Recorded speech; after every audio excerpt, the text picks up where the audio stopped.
Hey, Kenzie. Hey, Liz. Do you feel that? Do I feel what? It's like a dragon. It's kind of here. It's a little bit like a dragon in here. Would you say it's like 3 dragons in here? I would say it's kind of like 3 dragons, which is less of a good bit because the last game there were 2 dragons, but there are not going to be 3 dragons this time. And this is why I'm the new guy here. I'm so sorry. I'm so sorry to spoil your joke. In here I thought I could bring back the bit. Welcome back. We are rolling right ahead. It's Yakuza 3 time, baby. We get to play considering the last few have had remakes, this is going to be our oldest game. Man. We're on the PS3, baby. PlayStation 3. Combat's going to be weird, and it's going to be worse because the port's not very good. I didn't like playing on the PlayStation 3 back when I had a PlayStation 3, so this is going to be fun. Uh-oh. I think the only thing I ever played on the PlayStation 3 consistently was Skyrim. So here we go. Well, if it's any comfort, a lot of people fucking hate this game. God! Does that help?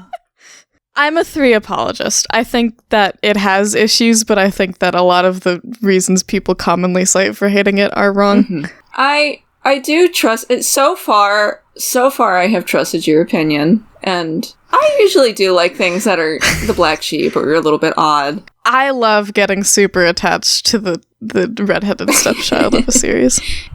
Unless there's something like painfully egregious the entire time that nags me, but I don't know. Even that'll probably endear me to it. So I'm excited. We'll see. 3 is a breezy 12 chapters, so we're gonna do 4 at a time. 3 at a time. 3 at a time? 3 at a time. So Power right through. Yeah, we'll see you bang, bang, after boom. chapter 3. Wahoo. Wahoo, let's go. Hello. We're back. Hi, Kenzie. Hey. Have we done it? We've done a quarter of it. Okay. Let's not get ahead of ourselves.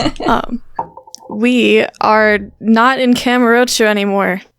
What's the fucking... Yeah. I didn't do the Wizard of Oz thing right. What is it, Toto? I don't think we're in Kamurocho. It doesn't matter. Yeah, no, you had it. You were there. You were on the way. I was there. I was on the way. So we start off, we've got Kiryu and Haruka out on the beach. Kiryu has caught a fish with his fucking bare hands. Possibly with his bare hands. I mean, he's holding a spear. The spear might have factored into the situation. I didn't see puncture wounds on that fish. No, it seemed like he just grabbed it. And the fish just died in his grip. So I'm willing to believe this, honestly. So we are now at Morning Glory Orphanage, which is on Okinawa. We've got a whole gaggle of kids. So many kids. There's 9 total, if you count Haruka. It's too many. Too many kids. No, God I think bless it's them. 10. Is it? 10? I don't know either. If you asked me to name them all, I would struggle. God, no. Sorry to my children. Ken's, I mean, Kiryu knows them. Yeah, that's fine. It's not my job. So we start with a bit of a flash forward. We've got this guy shows up and says the boss has been shot. No further context. We are just thrown into it immediately. And we cut to Daigo, who is the chairman now. Good for him. Everything. Or very bad for him. Nah, he's got everything under control. He's doing a great job, I'm sure. I trust this man. Through a series of sort of disconnected conversations, the gist is the Tojo's struggling financially, as they always are. There's some sort of deal over some land in Okinawa, but it's the land that Kiryu's on, so Daigo's refusing to sell it, and everyone hates that. Man, we're just trying to look out for our boy. And on the list of people who hate that is Kazuma. Hey, Kenzie? Hey, what? Why is Kazuma alive? Because he walked it off. I saw the light fade from his eyes. I saw that man take his last breath. Why? No, he got better? He rubbed some dirt in it. He got better. Well, don't worry about it. We'll get to ask him his deal later. I love how my second thought, after the first thought of, confusion and what the hell is going on, my second thought immediately is, well, if Kazuma can come back, looking at Ryuji pointedly. Bring my boy back. I want to believe. I want to believe too. But so Kazuma is apparently not on our side because he has the deed to the land, and Daigo's like, "That's cool. I'm still not doing the deal." And Kazuma's like, "That's cool. I have a gun." End of conversation. How about that? So we have two people who have been shot over this deal immediately off the bat. Things are going good. Back with Kiryu, also we see we find out later it's the boss's daughter, and she's drawn a picture of Kazuma, so he is the one who showed up and took the deed. So that all seems good. That's great. Awesome. I'm glad that things are going really great for our pals. Before we get to things going really great, we go back to shortly after 2, where we're visiting the graves again. Kiryu's comments on Terada. Oh. Because of you, I learned to never give up on people. Oh, if you buddy. say so. I love Kiryu, and I love his ability to see the best in the worst of people. But maybe this guy was not one of those people. Had we maybe considered that for a few minutes? It's so good. God bless him. Oh, man. It feels like he had more good things. It feels like he had rose-colored glasses when thinking about Terada, but he had such a realistic view of what happened with Nishiki. Which I'm not saying... I'm not saying everything was roses and greatness with Nishiki either. I'm saying, buddy. The man stabbed you in the back multiple times. Literally. Probably way worse than Nishiki ever did. People died. So many people died. So many. God bless him. And then we get so Sayama's like, so you're headed off to Okinawa, right? That's cool. By the way, I'm leaving the country, so that's convenient. Yeah. and never coming back. This scene is so funny because it's very clearly just that they wrote this romance and then realized that they didn't want to have to write around it for every game after this, so they were just like, wait, we have to... They wrote this romance. We have to get rid of her. They wrote it badly, and they were like, well, we gotta do something about this. I think that this is obviously very anecdotal because I'm sure there's people of all opinions in all places, but Sayama has a couple loyal fans in the West, and from what I understand, she was hated in Japan, and they were like surprised that Western fans kind of liked her. I'm surprised too. So that might also be why she got shuffled off. I do think it's funny that because of this, like, because this is January, so this is literally a month later, it sort of reads like they kind of bonded in a high emotion, high stress situation.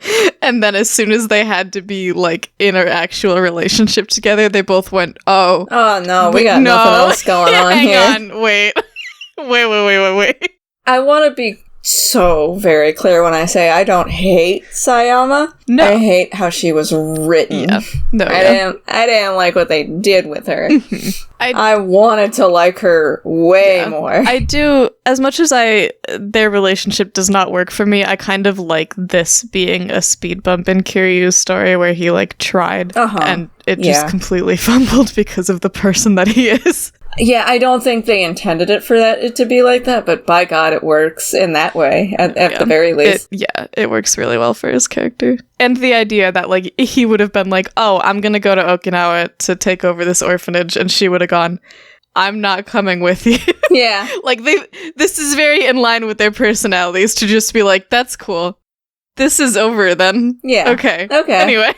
But yeah, so speaking of people taking off and moving up in the world, Pseudo's getting promoted or something. Well, he's getting kind of forcibly promoted because the police are in a panic spiral over everything. Rightfully so, I assume. So, yeah, there's a like, hey, what if Kiryu leaves and Kamurocho falls apart again? And Date's like, I'm sure he's got a plan. Fine. I'm sure he's got a plan. And that plan is... I'll just make Majima fix it. As per usual, we are looking at our friend Majima. I'll just make Majima fix it and I'll leave and then it'll be fine. It'll be fine, because he's really good at that. He's really good at that. I mean, he is, but he hates doing it. God, he hates it. But, so we take Haruka for one last spin around Kamurocho, say some goodbyes to Yuya and Kazuki. I don't know if this was purely an addition for 3, or it's like a difference between like Kiwami and the original games. But hearing that Haruka calls Yuya and Kazuki Uncle Yuya and Uncle Kazuki, it's really cute. My tummy. Yeah. I do. Really I like when we get little moments with Kiryu's normal guy friends. Yeah. It's heartwarming. I genuinely hope they do come over to Okinawa at some point. You don't have to tell me if that happens. It happens in my heart. In my soul. Majima's up on the Millennium Tower moping about Kiryu leaving. Hello? The him moping about Kiryu and just being like sad and these two. I affectionately refer to this whole scene as the divorce. Oh no! Upon replay, it's a lot less dramatic because so the whole bit is Kiryu asks him to come back, and Majima's like, I have been just trying to get free this whole time, and I finally am more or less free, and you want me to go back in? And Kiryu's like, it's not following orders, it's you get to like fight whoever you want and stuff on someone's orders, and it's definitely it's different. It's definitely different. It's different because I said it's different in a way. It's different because I said so. I worded it in a way where that makes you think that it's different. And so in the actual like text of the scene, Majima's kind of like, all right, fuck it, fight me for it, and I'll do whatever you say, and doesn't argue it too much. But in my mind palace, I imagine Majima has to be pretty bitter about that. Yeah. I would say it's less of a divorce and more of a kiss goodbye. That's in fair. My head. That's fair. But yeah, I think that it's an interesting reflection of like Kiryu still not fully understanding Majima, because he's like, "What? You just like to fight or whatever. So I'm giving you a chance to fight people whenever you want," and not like the fact that Majima's been someone's tool his whole life, and Kiryu's asking him to do it again. Yeah, it's like, hey, maybe this guy's tired. Maybe he's a little bit tired. Maybe someone else gets to be free and not just you, Kiryu. How about that? Have you thought about that? No? Alright. It's another, like, yes, this is the correct person to do this, and yes, it works out, but telling someone that it's, like, their duty and they have to do it just because they're the right person doesn't make it any less shitty. Yeah. Right. Yeah. But anyway, tucking away my large bulletin board on my thoughts on Kazamaji. This will come up again. This is a prop that will keep coming back. The board is going under the bed. No, but it's on wheels. We just pull it out of the room whenever we need it. We're pushing it away for now. So we flash a little bit forward to Kiryu actually being at the orphanage, and we get, I think this is when we start. There's a lot of like small town and parental drama in the next few chapters. It's so cozy. Yeah. I know. The entire time I'm here in these chapters, in this part, I am being lulled into a false sense of security so that I get so nice and cozy, and I'm having fun with all this small town drama and all these kids' problems, that when the other shoe drops, that I get startled and I scream like a cat that has a cucumber behind it. I know what's about to happen, but I'm in it. Yeah. I'm cozy. So this is sort of the simultaneous strength and weakness of 3 is this like slow-paced, no drama. I mean, there's drama, but like this whole beginning chunk where like I I get why people don't like it. And there is a point, we haven't hit the point, but there is a point where I started getting actually annoyed with it later. But not like, but it's so like... I was having a great time the entirety of it, personally. No. I mean, there's a part next chapter, I think, where I was like, okay. But we haven't got there yet. But it's so like, it's so important for the sake of understanding Kiryu to have all of this. Because it makes that when the other shoe drops, which it will, the feeling that you have, like, this is a life that you have lived and are getting pulled away from is so much more real. Right. Because of all of this shenanigans that we keep getting pulled into. Said shenanigans include a couple months in to living here, they start getting eviction notices and local Yakuza hanging out outside. So Kiryu decides he's gonna go have a chat with the family and see what's what, see if he can get him to leave them alone. And we go to downtown. Ooh, I've never said this out loud. Rukyu? That sounds right. Possibly my favorite city in the series. It's really cute. Probably, so far for me, the one major reason why I would probably want a Kiwami of this game, just so that I can see this in a Dragon Engine. I fully understand that we probably don't need a Kiwami 3, but I would love to see the city in the Dragon Engine, just because I want to see it, I just want to see it pretty, I want to see it really pretty. It catches such a specific vibe, I think, is why I enjoy it so much, of like, there's this kind of like dingy, seedy downtown, and then across the main street is this like tourist trap section. Yeah. With all the markets. As someone from like Florida, it really hits like a really homey vibe. I was gonna say, I was like, this is the one that I haven't been to a lot of big cities in general in my life. And this is like, I have not been to Japan, I have not been to Okinawa, right? But I've been to this city in North Carolina, I've been to this city in Florida, I've been to this city in California. Like I have been to Clearwater Beach, and I have seen Miami. I know what this feels like, and this feels good. It's such a like successful. I can't compare my real life experiences to the other cities and say whether they're accurate, but this one is the one that I'm like, oh, I know exactly where I am and what this place is like. Right. Got it. I've also never been to Japan, and now for sure I know I want to go to Okinawa. I know that much now. Like, now I feel I would love it there. But yeah, I love this place. It's a good place. So we run into our two Yakuza boys who have been following us around, who are clearly a very different vibe than any Yakuza we've met before. Yeah, these are small town boys. These are small town boys. Kiryu completely is like talking circles around them and then beats the fuck out of Rikia pretty easily.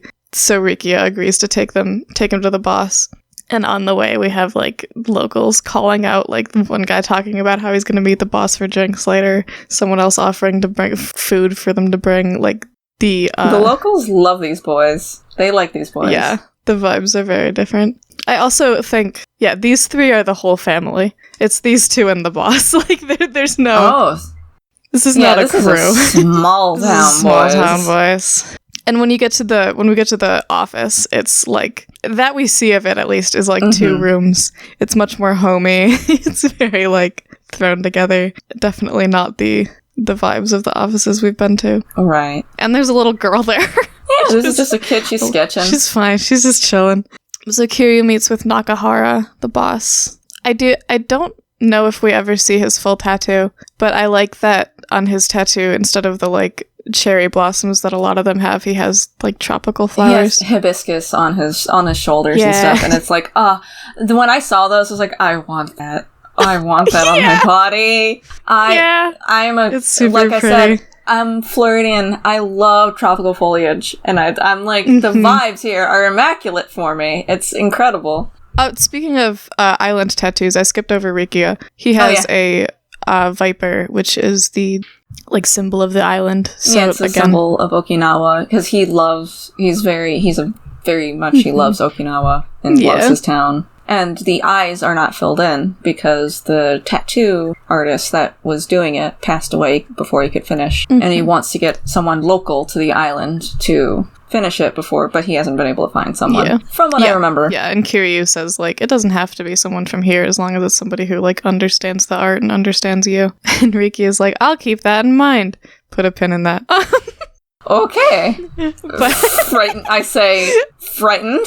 So Nakahara tells us that they're sending out these eviction notices because somebody wants the land to build a fancy new resort or a American military base. It's up in the air which, but either way, so it goes in a coastal town.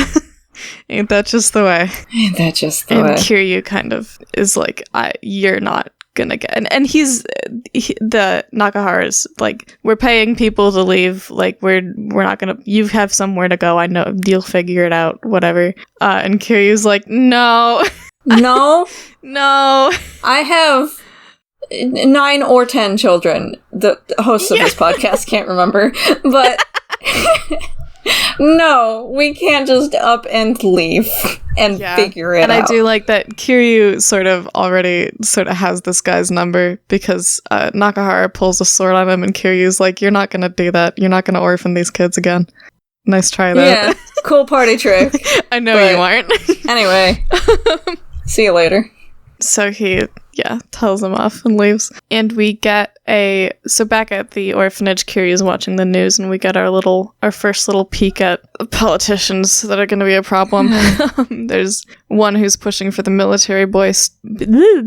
the American military base, Tamiya, and Suzuki is the one pushing for the resort. And they're also both vying for prime minister. Cool. I wonder which one of these two men are the villains. I don't know, but they both suck. Who can say? they're both not great. Yeah, but that's not important right now. We have bullying to deal with. Oh no! We get two it's sort of reminiscent of the, like, here's a sub-story chapters, but less. It's more involved with Kiryu because it's the kids. And I think it is important to see that these kids have personalities and how... No, yeah. And it's very important to see how good and well Kiryu handles, like, raising children. Like, oh my god, this is one of the reasons why I'm, like, having such a great time with these chapters, is I love seeing dad mode Kiryu. It's, I do. The best. I really love how sort of efficiently they build up each of the kids having their own personality. Mm-hmm. They do a really good job making it, So our first one is that Shiro's getting bullied at school, but after talking to the kids and running back and forth a lot, we find out that the bully is the teacher's kid, and the teacher's friends with one of the city council members, so he's threatening to close the orphanage if they tell on him. And I love that the resolution to this is that Kiryu kind of vents to a neighbor, and the neighbor's like, I know that city council member. I don't think he would. I think that he would be on your side in this. You should go play golf with him. Sends you to go golfing with him? Yeah. It's a very, like, just small town drama moment of, like, the reason there's a problem is because everyone knows each other, but the solution to the problem is everyone knows each other. It's cute. I did have a small PTSD moment with the golfing, but it's actually better. I didn't have to do bingo, so it was fine. There's no bingo involved. It was fine. It's real golf. And also, this guy's awesome. The council member's really he's nice. Really chill. Good he guy. Comes and he asks to come visit the orphanage, and then he tells Kiryu what great kids he's raising. And he lets you play golf anytime you want. He puts you as a permanent guest in the club. Yeah. And he's like, yay, we can play golf. And then and the teacher's shitty kid. It's really a good punchline to this whole bit. Comically evil teacher and comically evil child. And then we have Ayako, another one of the kids. Some of her money goes missing. And I really love this moment of, like, Kiryu not always knowing how to handle everything, because his first instinct is, all right, we'll round everyone up, sit him down at the dinner table, and he goes, this money's missing, who knows what happened? And they all immediately start yelling at each other. And he's like, oh, fuck, hang on. Bad idea. We do, hang on.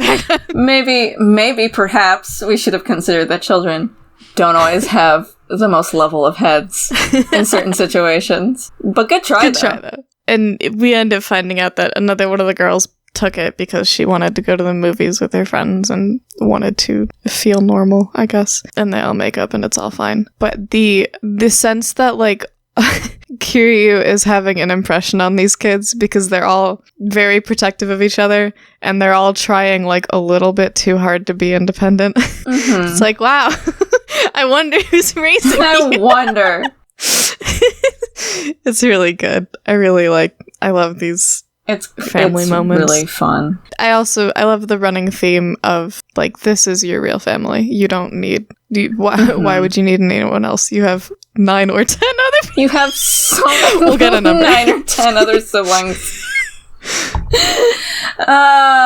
We'll learn how to count one day. One day. I did want to say, I think you skipped over the actual first one, which was Kiryu's making dinner. And one of them didn't show up to dinner. And she was sitting out on the beach because she was getting bullied for being an orphan because children are awful, apparently. Because children are awful. But that's when he reminds her, he's like, you have 9 other siblings. And it's fine. You have people who love you and depend on, and, you know, you can depend on, and who care about you. And anyway, they were all waiting. When everybody came back and got back to the dinner table, they were all waiting for her. And it was cute. Yeah, there's like a real solidarity between them. That's very cute.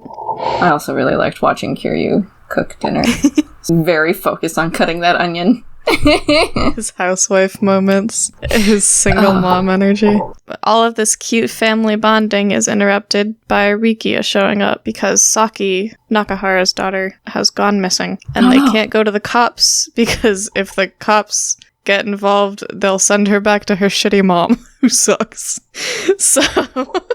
So we have to go find her. Also, Rikia has started calling Kiryu Aniki. And Kiryu's like, stop. I love that this was like a whole 5-minute conversation that we had to have about Rikia calling him Aniki. I love that Rikia's like, can we talk about this later? Can we deal with this later? Not just Rikia, but the other one that we have forgotten the name of. It's also coming just immediately after this discussion of, hey, don't call me Aniki. He comes in, Kiryu Aniki. I'm like, okay.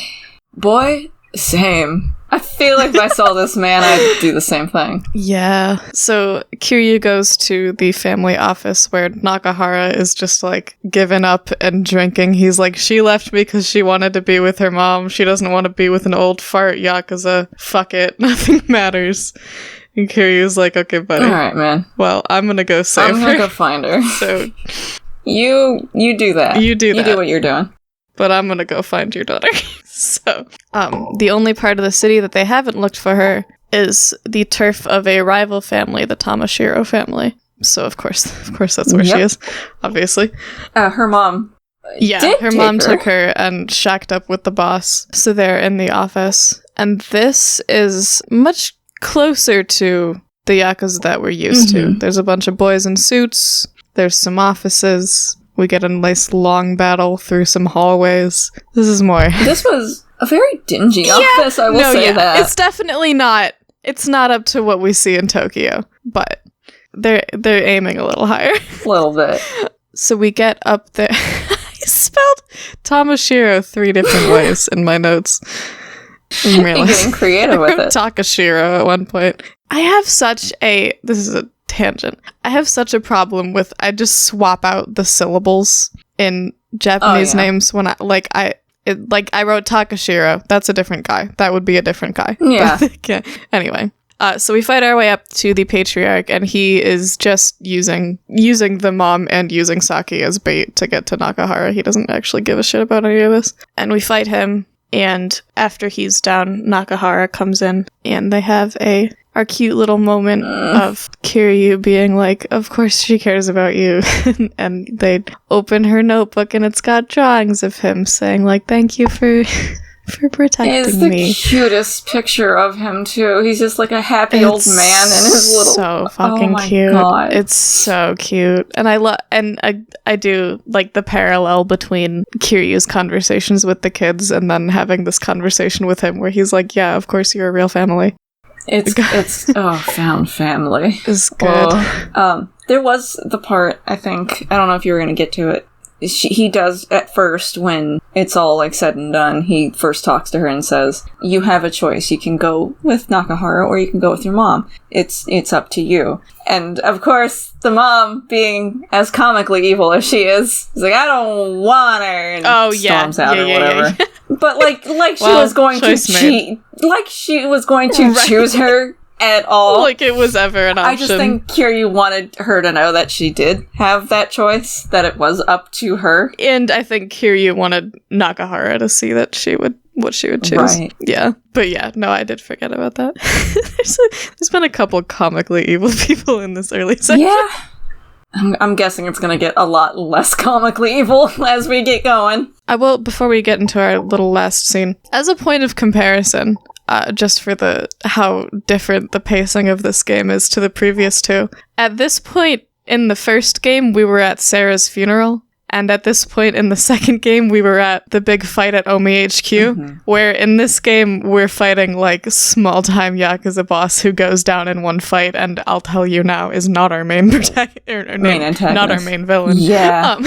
So like the pacing shift has made itself very, and it's not a compliment or an insult, but just I like it. I like that it makes the game stand out and feel a lot different than the last few that I've been doing. I like the way it builds up, like Kiryu trying to get away from the Tojo, because there is this feeling that like I'm sure something's going on over there. It's none of my business though, which will continue to be a Kiryu trying to get away from the Tojo will continue to happen. Speaking of, hey, what happens next, Kenzie? The Tojo showing up. I wasn't planning that segue. Nakahara wants to swear to be Kiryu's brother, but there's going to be no witnesses. It was just as a thing of, like, a thank you, as a thing of gratitude. And then someone behind the door is like, I can be your witness. And it's my best friend, Daigo! It's my best friend, Daigo, my favorite boy, Daigo. I said earlier before the recording, but I want to say it here. When the camera panned over up to him and I saw him, I, like a child, started clapping my hands, and just the most happiest sound out of my mouth was, Daigo! This is how I feel whenever I see him. You understand? I do understand. I love him dearly. I was so happy to see him. So he is here, because the Tojo's up to some shit, again, of course as they're wont to do. So the Tamashiro family is actually under the Tojo, which explains why they're a little bit more organized and have a little more resources than the Nakahara family does. They were working behind Daigo's back to try to get in on this land deal in Okinawa. They've been working with Suzuki, who is the resort one, but also the resort and the base kind of go hand in hand. It's all the same scheme. The rivalry is a sham. So Daigo has rolled up to cut them off, because that's enough of that. And I just the fact that in all of this stress and all of this pressure from every different direction, his like top priority is, I'm not gonna fuck over Kiryu. Really gets me. It really gets me. It does something to my chest. It really... Yeah! Like, he needs to be a good leader. He needs to be he's got an enormous weight on his back, but him still prioritizing Kiryu and his freedom and his retirement, I guess, is... Yeah. Makes me feel many emotions. But yeah, that's basically, we get one of their, I think it's Tamiya's secretary, is in this scene. And I had a point, I guess this is kind of me saying this is kind of a spoiler, but my called shot the first time I played this, I was like, that guy's gonna be our secret twist final villain. No, everybody who was watching me play that yesterday evening can absolutely attest. I said multiple times, I don't fucking trust you. I know you're evil. I know you're bad. You're gonna do something shitty later. I don't fucking trust you. Every word out of his mouth, everything he said, just fucking red lights flashing in my peripheral. Like, I don't fucking trust this man. I don't like him. Immediately. It's politicians, man. Fucking politicians. Especially politicians who are like he's a secretary. He's in a subservient position. You know he's up to some shit. They always are. You know he's up to some shit. But yeah, I guess we'll find out if he's up to some shit. We'll get back into it. I'm so very sure that he's up to some shit. But and then right before Daigo leaves, he's like, all right, bye, fourth chairman. And Nakahara's like, wait, Like the Dragon of Dojima? Is that who I just swore brotherhood to? I missed. Wow, okay. Speaking of, I missed this in chapter 1. I really like the thugs you run into for your fight tutorial. End up their boss shows up afterwards and is like, "Oh, hey, fourth chairman. Did my boys give you any trouble?" And then is like, maybe you guys should figure out who you're fighting before you pick a fight with someone, which is a good bit. I can't imagine looking at Kiryu and being like, yeah, I can take on this guy. Yeah. I could throw this guy. I could throw a punch at him and win. Maybe aim a little lower, dude. Yeah, but yeah. I don't know. Let's go watch some more people pick fights with him. Hell yeah. I'm ready to go. We'll see you in chapters after chapter 6. Wahoo. We're back in the 2009. We made it. We did it. Also, Happy New Year. Also, Happy New Year. Yeah. Happy New Year 2009. Start this chapter, we're out of our big long flashback, so we're back to Nakahara being shot, Daigo's been shot, someone calls to Kiryu to tell him that Daigo's been shot, so we're all on the same page. That's nice. Multiple people have been shot. We have an idea of who's done it, but that shouldn't be that right. That doesn't make sense. That makes no sense. So Haruka, very similar to the scene in 2, is immediately like, okay, so you have to leave, and I'm gonna figure out I'm gonna get out of the way, because I know you gotta do what you gotta do. She does this every time, too. She's like, I know you got a job to do. I'll just step to the side. It's very clear who she's being raised by. The way she's immediately like, I'm gonna solve every problem and then get out of the way. At one point in this game, will she get kidnapped? I don't think she does in this one. Oh, don't hell quote me on yeah! that. I don't think she does in this one. Freedom for my I think girl! She's safe. Thank God! Kiryu's kind of hesitant to go back to Kamurocho, but sucks to be him. We're going. Gotta go. And also, Rikia really wants to come with, but sucks to be him. He's not coming. Absolutely isn't coming. Mm-hmm. No, he's not coming. So we've got a flight to catch tomorrow. We're gonna go to bed. We're gonna get up bright and early and get on a plane. Mm-hmm. And there's a dog here. Oh, cool. There's a dog in our There's yard. A dog here. Well, how long could this possibly take? How long could this one task possibly take? Just the one this task. Whole chapter. I remember legitimately getting annoyed halfway through this chapter the first time through. The second time through, it is a comedy. When you first told me about this, I was like, oh, it can't be that bad. I love these little tasks with the children. And I do. It's legitimately, if they had just, it's only the fact that, my real life anxiety about traveling kicks in, and I'm like, you have somewhere to go.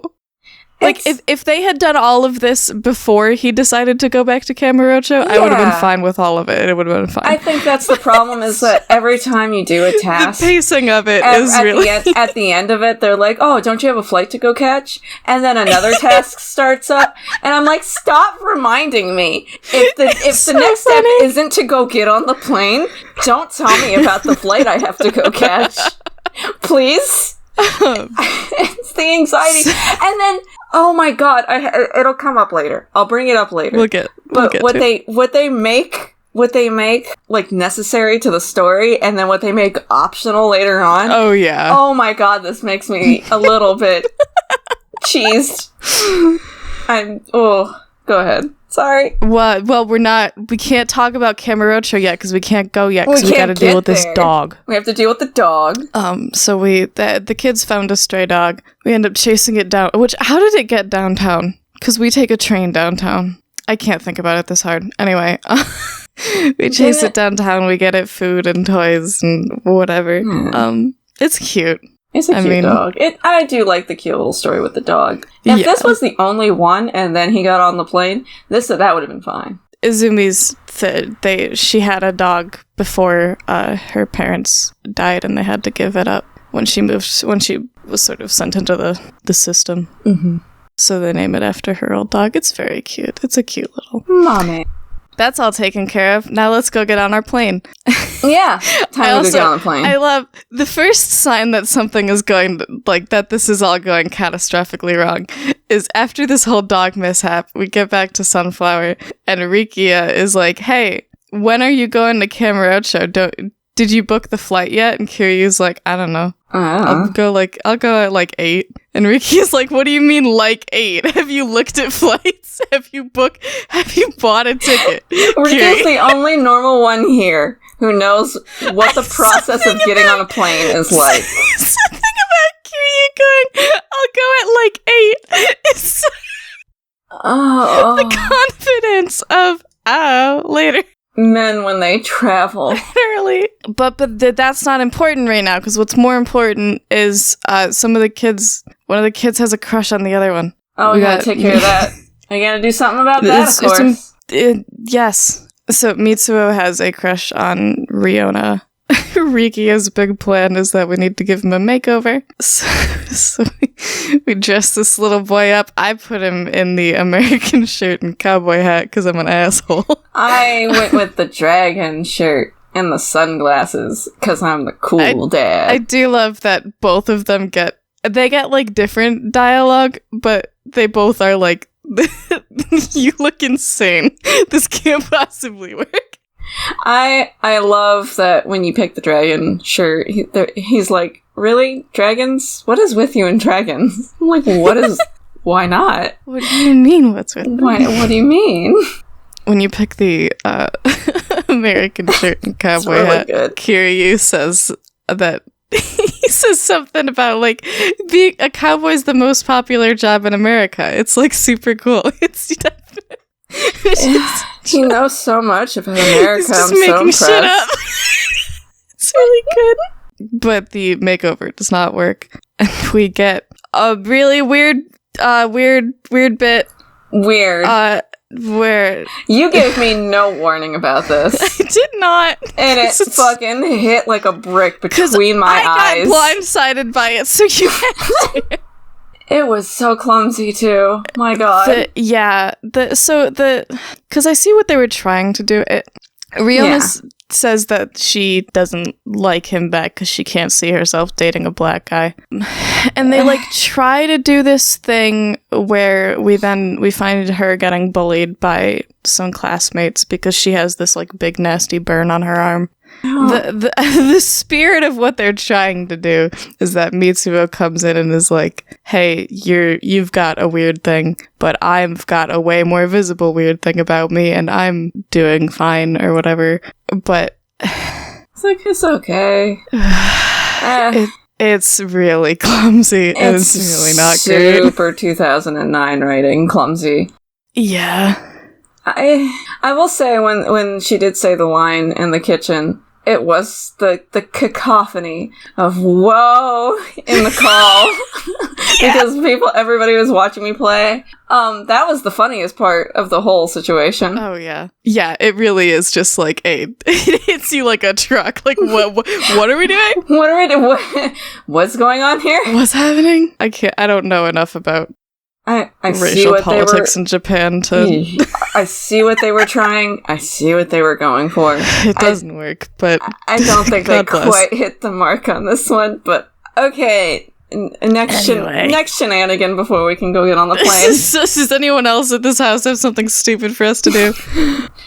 So Kiryu goes back. He is like, okay, it's time to go on my flight now.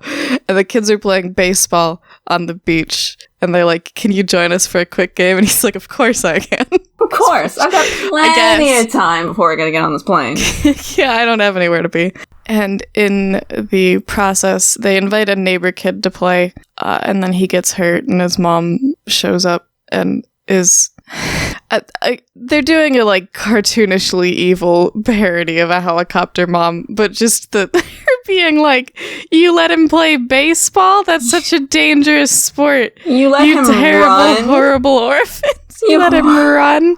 It's like, okay, anyway. I love how it just continuously, all these cartoonishly evil people are like, oh, those orphans, those horrible orphans. Those are the kids do it too. The kids that were like making fun of her burn were like, you weird, gross orphans. It's like, what are we doing? What's happening? Are people like this? Are people like this to orphans for real? I don't know. Who's acting like this? What was going on in 2009? So at the very start, when Izumi was saying that she was getting bullied for being an orphan at school, Kiryu was like, I don't think they're making fun of you. I think that they just like think that you're different and they're like weirded out and concerned about it. And then we get a bunch of people who are just comically like, I fucking hate orphans. It's like, Kiryu, I don't know, man. People seem to they suck. just hate her. I think people are just haters. They're just haters. And then the shitty teacher shows up. I don't know why he shows up. I think he just smells that Kiryu's getting roasted and reappears. I forgot why I know he gave a reason. I don't remember what it was. I don't know. I don't remember what it was. I like to imagine he just had been hovering outside for the past 48 hours. No, that was in the flashback. So he's been hovering outside for 2 years. That's not it. But anyway. Oh my god. The kid ends up confessing that he's being bullied, and he's being bullied by the teacher's son. So the two of them start fighting, and all's well that ends well, I guess. We never have to see him again, because that woman killed that man. She killed him. For real. Yay! And then we... so this is a bit... So we're like, okay, we're gonna leave for real. And then Haruka's like, hey, can I, before, like, when you go downtown to go towards the airport, can I, like, walk with you? Because I'm gonna go to the market. Kiryu's like, of course, my perfect favorite daughter. Which is all well and good until they take one step outside and we get hit by fucking Mizuki and Akimoto. The horrible, horrible couple that we met in 2. That I was forced to go do their stupid little side story.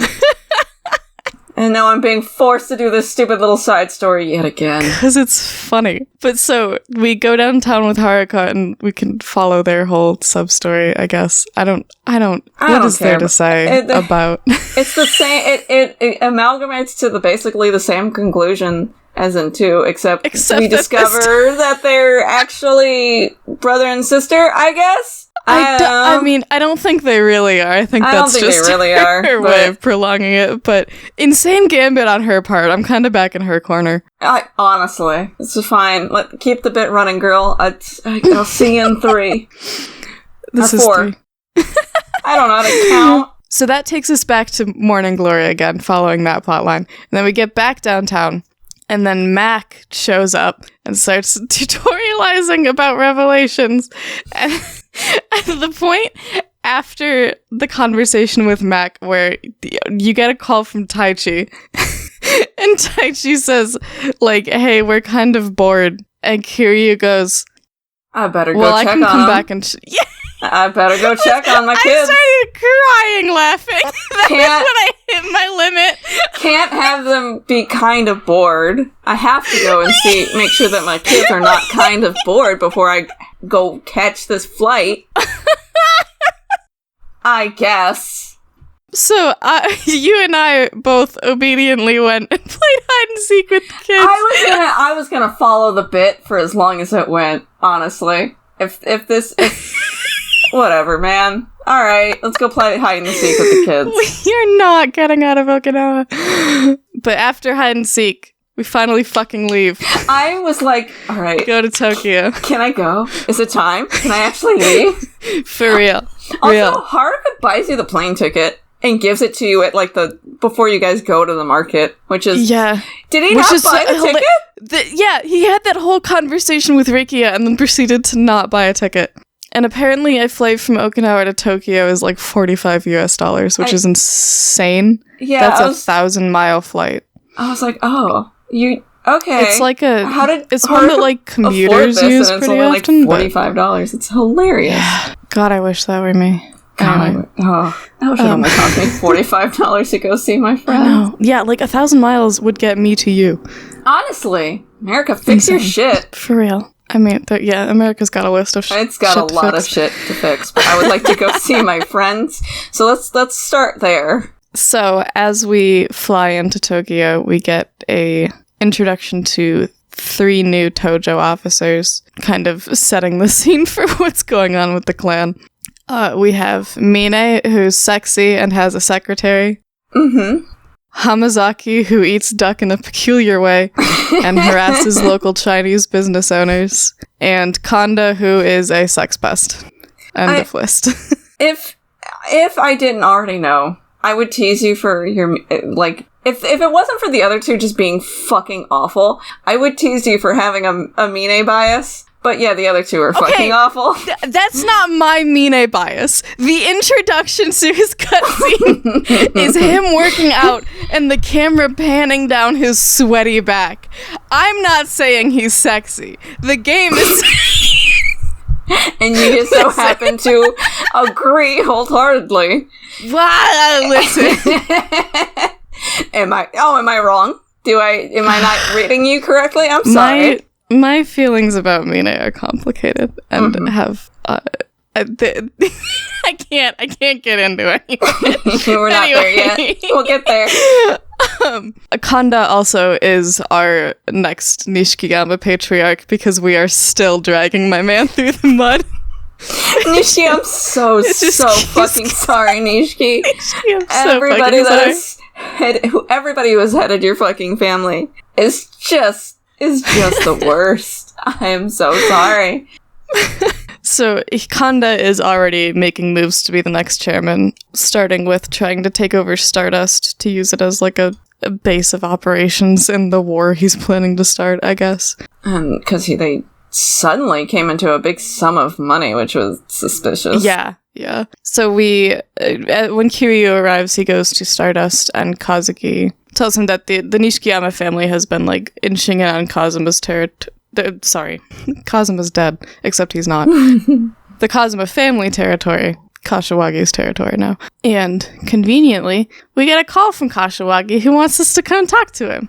Oh, that's good, because the guy I just fought in Stardust told me that you were going to get shot tonight, and that doesn't sound good, so I should probably go see my good friend Kashiwagi. So we should probably go check that out. On the way there, we get cornered in an alley by some American agents who do not speak Japanese. So this whole scene is just like Kiryu asking questions and them mysteriously shuffling around and saying nothing. I think this is the second time we've seen this man, and both times I have exclaimed after seeing them, like, Albert Wesker! Why are you here? There. He was with Kazuma when he shot Daigo. Why is Resident Evil's Albert Wesker in my Yakuza 3? I don't know. I don't know what to tell you, man. He's just here. I'm really fond of when you knock them down, there's this voice clip that's like, shit. When they get back up. Yeah. That's really funny to me every time. The English voice bits that they put in these games is just always funny. Always good. So we also get we see the Tojo clan arguing again, as they always do. But they're back and forthing on, do we start talking about who's going to be the next chairman, or do we, wait until he actually dies? Are we going to go hunt down revenge? Are we going to stay and focus on the clan that's falling apart? Are we going to invite Kiryu back in to help, or are we going to fucking kill Kiryu? Because fuck Kiryu. Y'all need to make a decision. Everything happens so much. For what it's worth, I'm trying to remember, like, who was... Mine's on the side of... Our chairman's still alive, guys. Can we breathe? Kanda's on full-on warpath. I don't know what Hamazaki's deal was. I think he was siding on Kanda's side. Yeah, he was a little more, yeah. I think Mina was also on the side of, like, yeah, we could also probably use Kiryu's, like, help with this. Yeah. Also in the room is Majima. Looking kind of swag, but also why is he wearing a shirt? He looks swag as hell, but he also looks like he's being choked. Stop. He can't breathe in there. You can't put a shirt on a dog, especially not on a mad dog. Don't do that. He's fucking miserable, because of course he is. He's just like, fuck all of you. All of this is stupid. Free my boy. Free my man. Kiryu goes to see Kashiwagi, who tells us that he's got Daigo in a secret hospital, and it's kind of 50-50 whether he's gonna make it. I'm trying to remember if he says anything else important in this scene, because the scene is dominated by The helicopter in the room. I think that was so over. Sorry to Kashiwagi. We do show Kashiwagi who shot. Oh yeah, we show him the Kazuma sketch because then as he's bleeding out, he tells Kiryu that there's a mole in the clan who must have been helping whoever shot Daigo to move the Okinawa plan along. But I just can't get over a whole helicopter machine gun. A whole ass helicopter. It's so excessive. That man is now Swiss cheesed. That man is now walking, or not walking. He is Swiss cheese. He is Swiss cheese. He's certainly not walking Swiss cheese. Has many holes now, and pouring one out. There is a friend of the show who's been watching me play who is fully unconvinced that he is dead. Which is the funniest death thing in the series to look at and go, no. Which, I mean, at this point, I get it. I get why you wouldn't believe that. I'm pretty convinced. But, I mean, we also got Kazuma walking around, shooting people, and traveling from, Okinawa to Kamurocho in, like, 2 hours. So, who can say? He's teleporting. So the cops show up because there's clearly been an incident. And also, Kiryu did nothing to take his bloody jacket off before exiting the building. because he's stupid. Yeah. I mean, God forbid you lose the suit that you've been wearing for 20 years. It's a keepsake. So in running from the cops, we run into Date, who takes us back to Serena, which is now New Serena. And it looks exactly the same. But it's open again. It's got some new wallpaper. It's refreshed a little bit. We've refreshed it. And he's buddy-buddy with the new owner, who never gets a name, by the way. She's just Mama. But she lets us hang out and use it as a base again. And Date has quit the Force. God bless him. Or no, he was already not in the Force. I forgot. But he's taken his career in a whole new direction now. Yeah, he's decided to become a journalist. God bless him. I guess this is 2009. Print media wasn't dying yet. He'll get there. But poor guy. Maybe he should start a blog like Kiryu. Yeah, start a blog. But so because he's already been gathering information on everything that's going on, and kind of gives us the rundown on the guys, the officers that we saw earlier. He thinks that Kanda shot Kashiwagi because he's an opportunistic asshole and sucks exactly as much as he seems like he does. Mine is our white-collar, money from insider trading, flashy cars, is practically keeping the whole clan afloat because he brings in an insane amount of money. The Tojo sugar daddy. The Tojo sugar daddy, yeah. He also knows that Mine used Kanda to sort of get in and get ahead, and is now sort of trying to leave him in the dust. And Hamazaki, meanwhile, is in league with the Snake Flower Triad. He only has like 10 men in his actual family, and all of his muscle is Chinese mafia, which is a hell of a gambit. We'll see how that works out for him. I wonder if a friend from Kiwami 1 will be making an appearance here soon. Who can say? Who can say? And then Majima is our last person. So between those four, one of them is the traitor. I love that we don't even have to look at Majima when we have like a little menu to like learn about these guys. Kiryu's like, I know this guy. I know this dude. He's fine. Don't worry about it. And I also like that he's not even brought. He's on the list of potential traitors. Technically, like Dante's like, these are the four who could have done it. But Kiryu does not waste a single second thinking that Majima might have betrayed him. He's like, okay, anyway. Oh, makes me feel insane. Makes me feel crazy. So we get a call from Rikia, who has followed us to Kamurocho and immediately gotten lost because Tokyo is huge and he's never been to the city. This little bit where you have to find each other through texts and calls. It sucks so bad. It gives me PTSD from all the times I have tried to find people that I am meeting up with in actual like situations. Oh yeah. So yeah, he texts you, I'm at a convenience store. We are downtown. What do you mean? Buddy. Fuck off. can you give me, like, a name of the convenience store? Can you ask the clerk? And every store you go to, you get, like, an increasingly angry text. Like, are you blowing me off? Like, Kiryu, can you call him back? You have to get more information on this. At that point, I was like, I gotta look at a guide. I don't know where the fuck this man is. So before we catch up to him, he's managed to pick a fight with Konda's men, who are trying to bring a girl back for him. And I hate this, like, punchline they try to do of, like, oh, he's not gonna assault her. He really likes to massage fat women because he's a weirdo. Like, oh, cool. So he's not rape, sex. it's, like, funny. It's like... It's like, funny now. Are you laughing? It's, like, funny. It's a weird fetish thing. Haha. Oh, God. It's a weird and he likes big women because he's gross. Cool. Anyway. Especially because, like, 5 minutes before that, Date says that he's been to prison for sexual assault. So, like he's not... We know he sucks. We know he does... But he does awful shit. Whatever. Anyway. 2009. Stupid.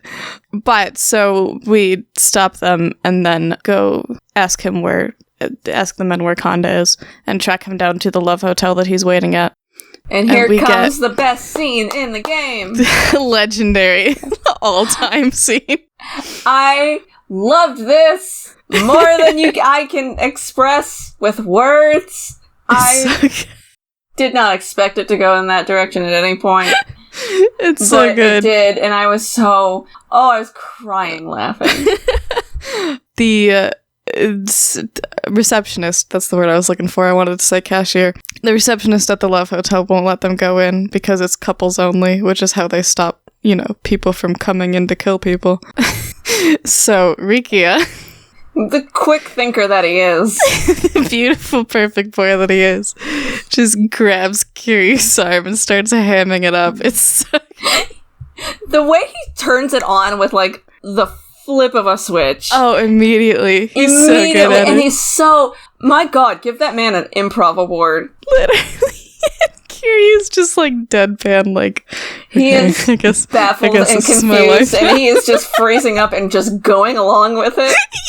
And Rikia is carrying this entire thing on his back. It's so good. And the receptionist, like, sticking her head out, pulling her glasses down. Oh! Ally! It's good. Good fucking scene. 10 out of 10. It's... I think of the line from Frasier. It's like, oh yeah, I can gay it up a little. I can gay it up a little. And then, of course, when they get in the elevator and Kiryu has to be like, you can let go of me. Honestly, it'd be the same way. I just want to hold you. Oh, real. Absolutely. So then we fight our way up through the Love Hotel. And when we first find Konda, he goes running off into another room, and so you have to, like, check all of the rooms.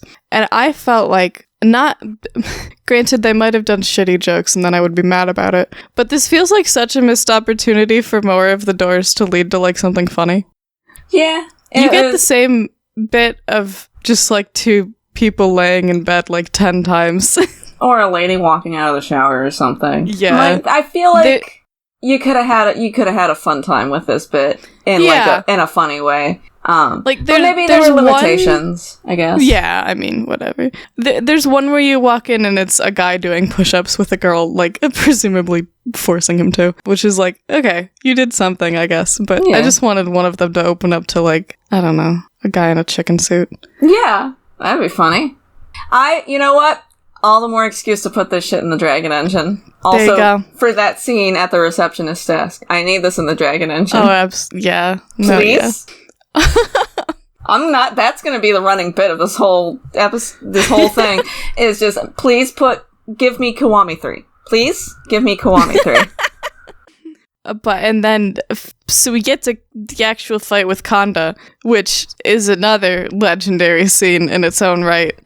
What is going on? I didn't realize...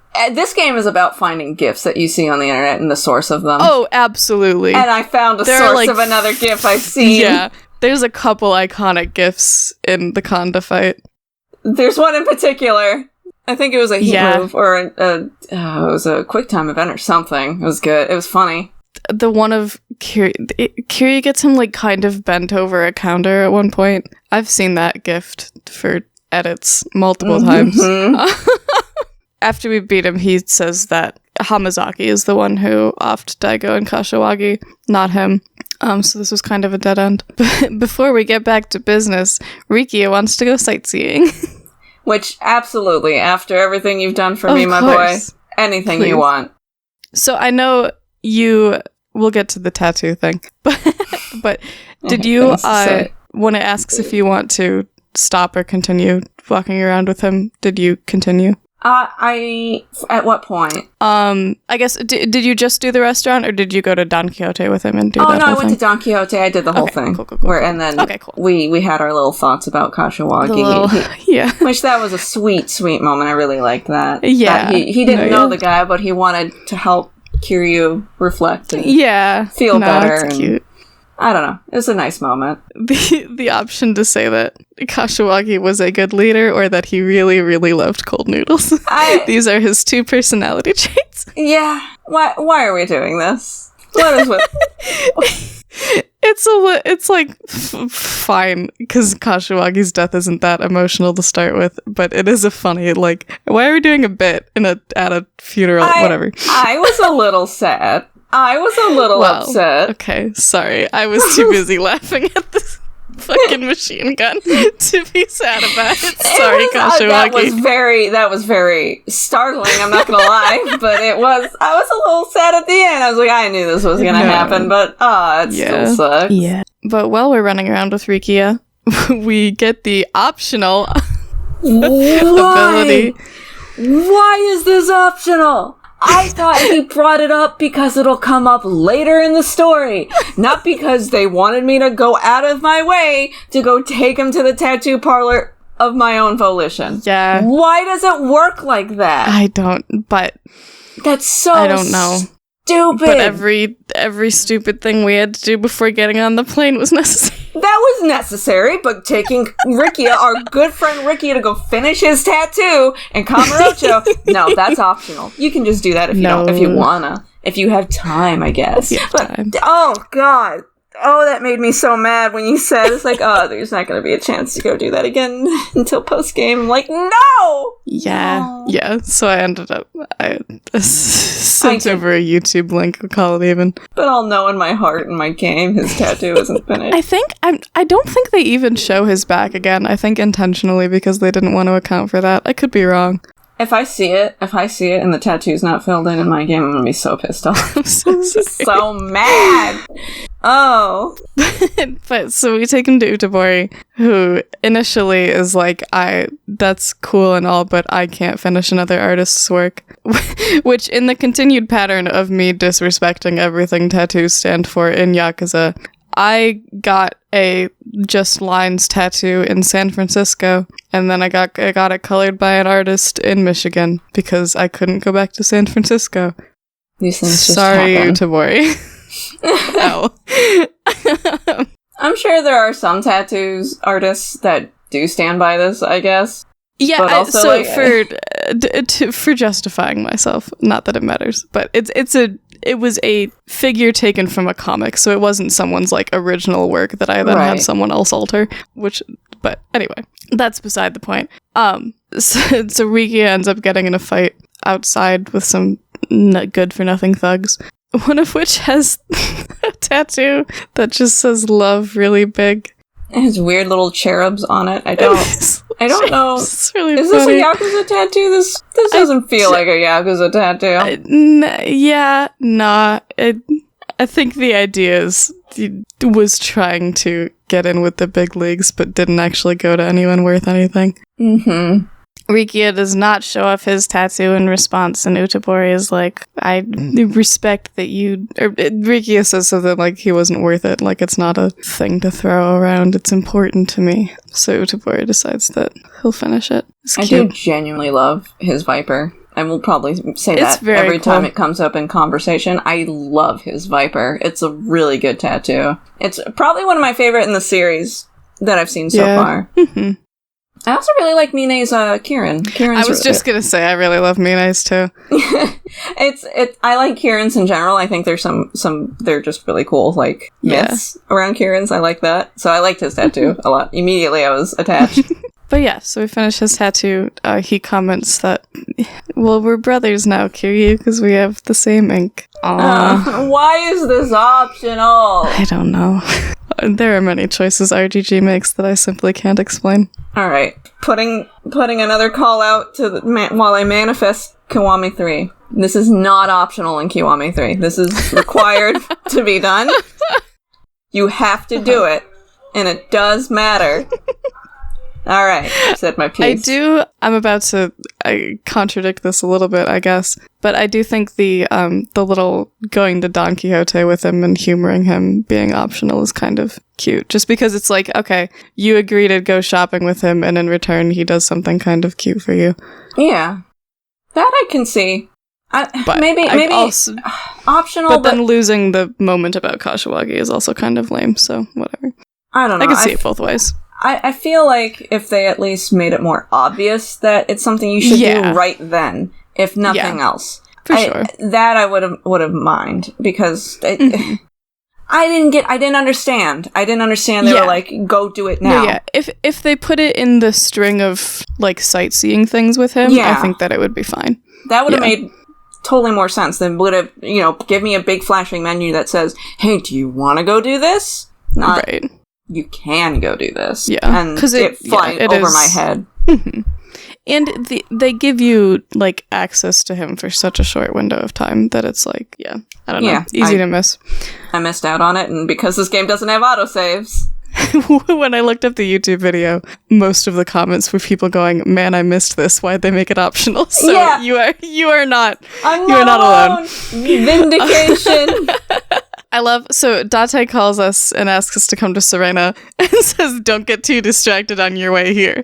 So, of course, 5 feet from the door, someone's like, hey, come across the city with me real quick so I can introduce a side menu. Mm-hmm.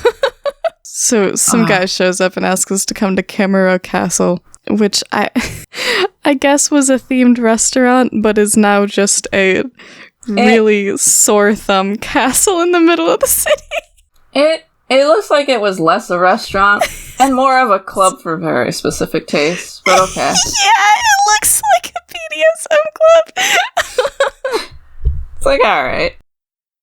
But he is a member of the Honest Living Association, which is a rehabilitation group for former Yakuza that Kashiwagi founded to help people get out and get honest jobs, which is really sweet. After watching Kiryu. Yeah. After having seen Kiryu keep getting dragged back in to be like, I should do something to help people like him. And he did. This is also, you get like side missions here that I have never done. So if they're good, no idea. I think I was gonna do one before shutting off. I might have done 1 or 2. Might as well. So we get introduced to that part, and then we go back to Serena, and we're gonna tell Date everything, and that's where the chapter ends.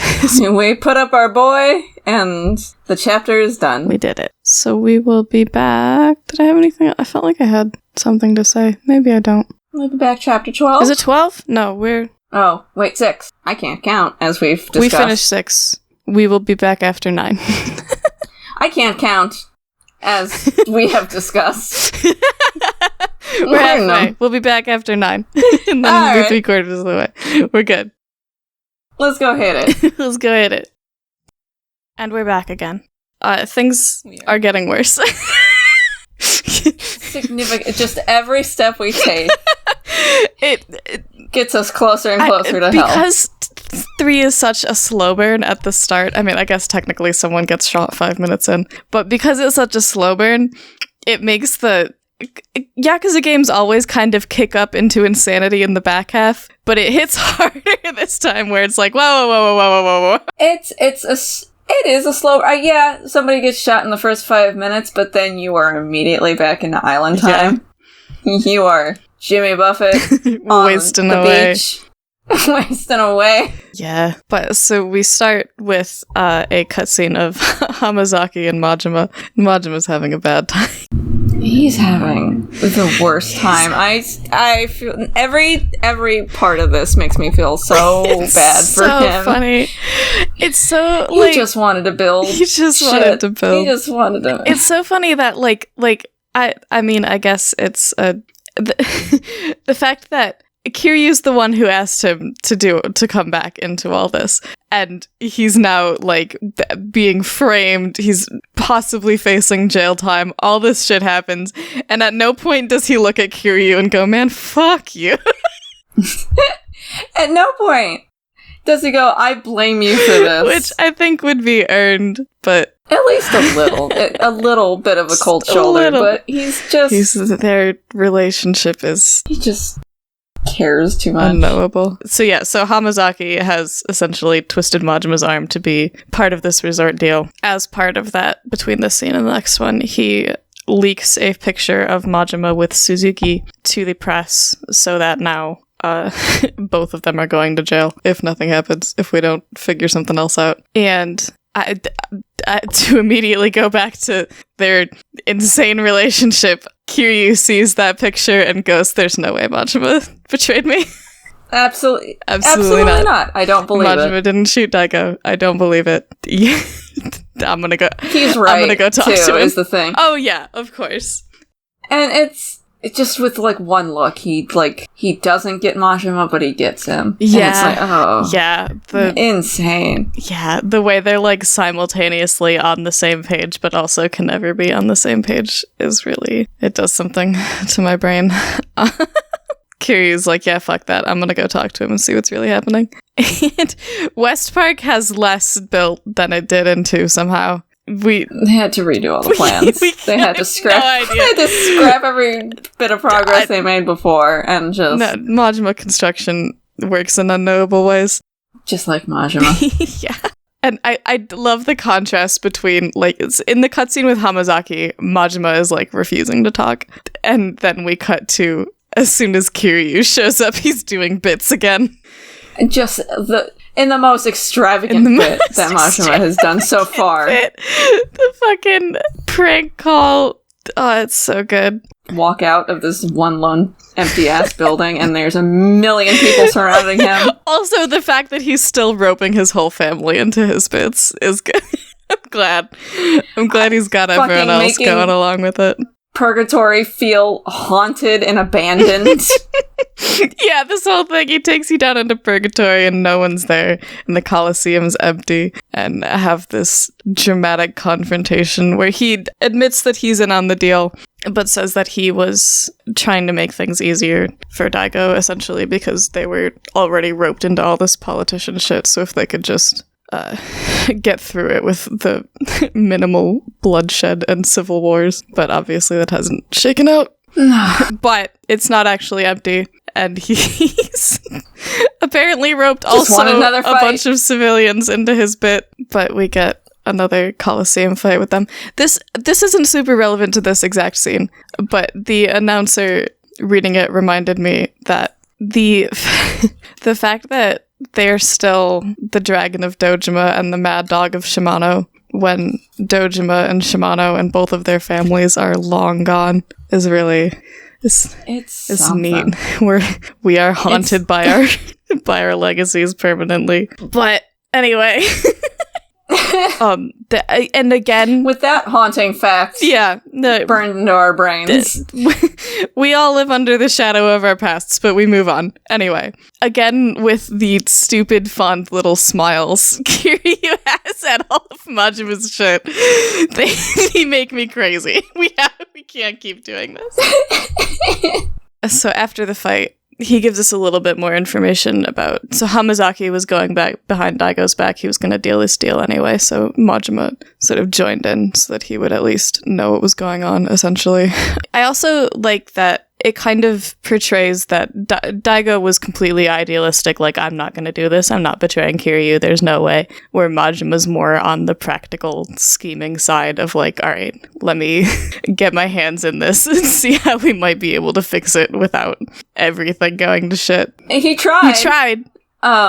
But everything has gone to shit, unfortunately. He also is getting information from the florist is back in purgatory. Back in his pajamas, thank God. Don't put a shirt on him ever again, I swear to God. The suite in the tower didn't work out once the cops didn't like him anymore. But he knows that Hamazaki has dealt Lau Kao-long into the deal, that they get to open a secret casino under the resort once it's built. Sure. Sure. Oh, and also, Daigo had hired the florist to look into the possibility of a traitor, so he was sort of aware. At least we gotta give my boy some credit. He's been briefed on the entire situation. He is ready to go. So, speak of the goddamn devil. Lau Kao-long's here. And going after Rikia, which is the funniest possible choice. Oh, my boy got damseled. Not my boy. Not my damsel boy. I love fucking... They see that Lau Kao-long is after Rikia, and Kiryu goes, oh shit, and calls Rikia, and says, where are you? And he goes, wandering around downtown unsupervised and alone, why? It's like, because at first when this happens, it's like, please just stay in Serena. Just stay in Serena. They can't go into Serena. He'll be fine. And then he's like, no, I'm just, I don't know where I am exactly, but I'm wandering around a little bit. Just wandering around. I just wanted to go look around a bit. So, in one hand, this is a grown-ass man. In the other hand... No, yeah. On one... we need to invent air tags for people. We really do. Now. Make it a thing in 2009 and start attaching them to all of Kiryu's loved ones. Please. But, so, we get our big... Is this our... No. This is not our first big long battle. We get a big long battle through the streets that involves chasing this fucking guy around. Sucks ass. It is a lot of chair guys, too. There's a lot of chair guys. I've been playing on normal difficulty because I'm in New Game Plus, so this was my trade-off, was I'll cheat, but then I'll bump it up a little. And they give the officer guy in the chase segment, like, twice as much stamina as you have. Good and I God. straight up was like, I don't know how I'm supposed to do that. So I just had to fail it twice and then go to easy.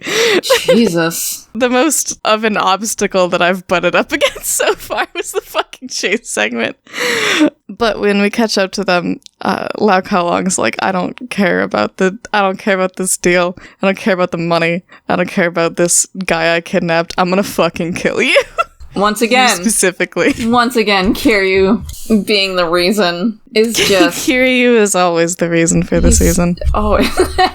His fight also sucked ass for me. I don't know if that was just a me problem, but he was kind of kicking me around. I was on easy, so it didn't... That's fair. I've learned my lesson at this point. I need it to be easy breezy. Kazuma ends up showing up to shoot Lau Kao-long and stop him from... I forget, was he going to attack Riki or... Oh, no, Kiryu was climbing up the fence, and Kao-long, grabbed his leg, and he commanded one of his guys to, start to lift the big sword to behead Rikia. And then someone from off-screen shot all the bad guys. And everyone's safe. Who could this mystery man be?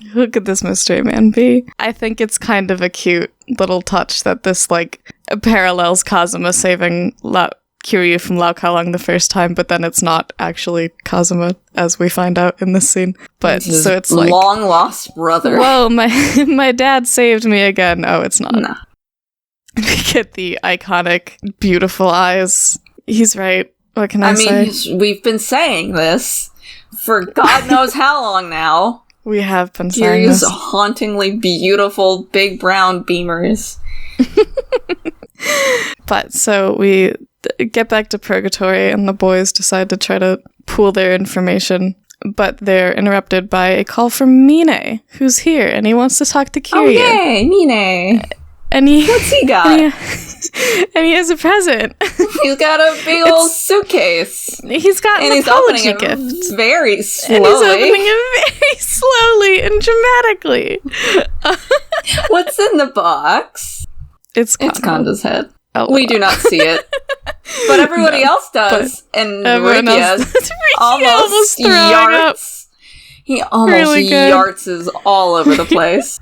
But yeah, so Mina is like, because he worked with Kanda, is like, I should have intervened sooner. I'm sorry that I let him get to this position at all and cause this much trouble for you. So here's this. Are we even now?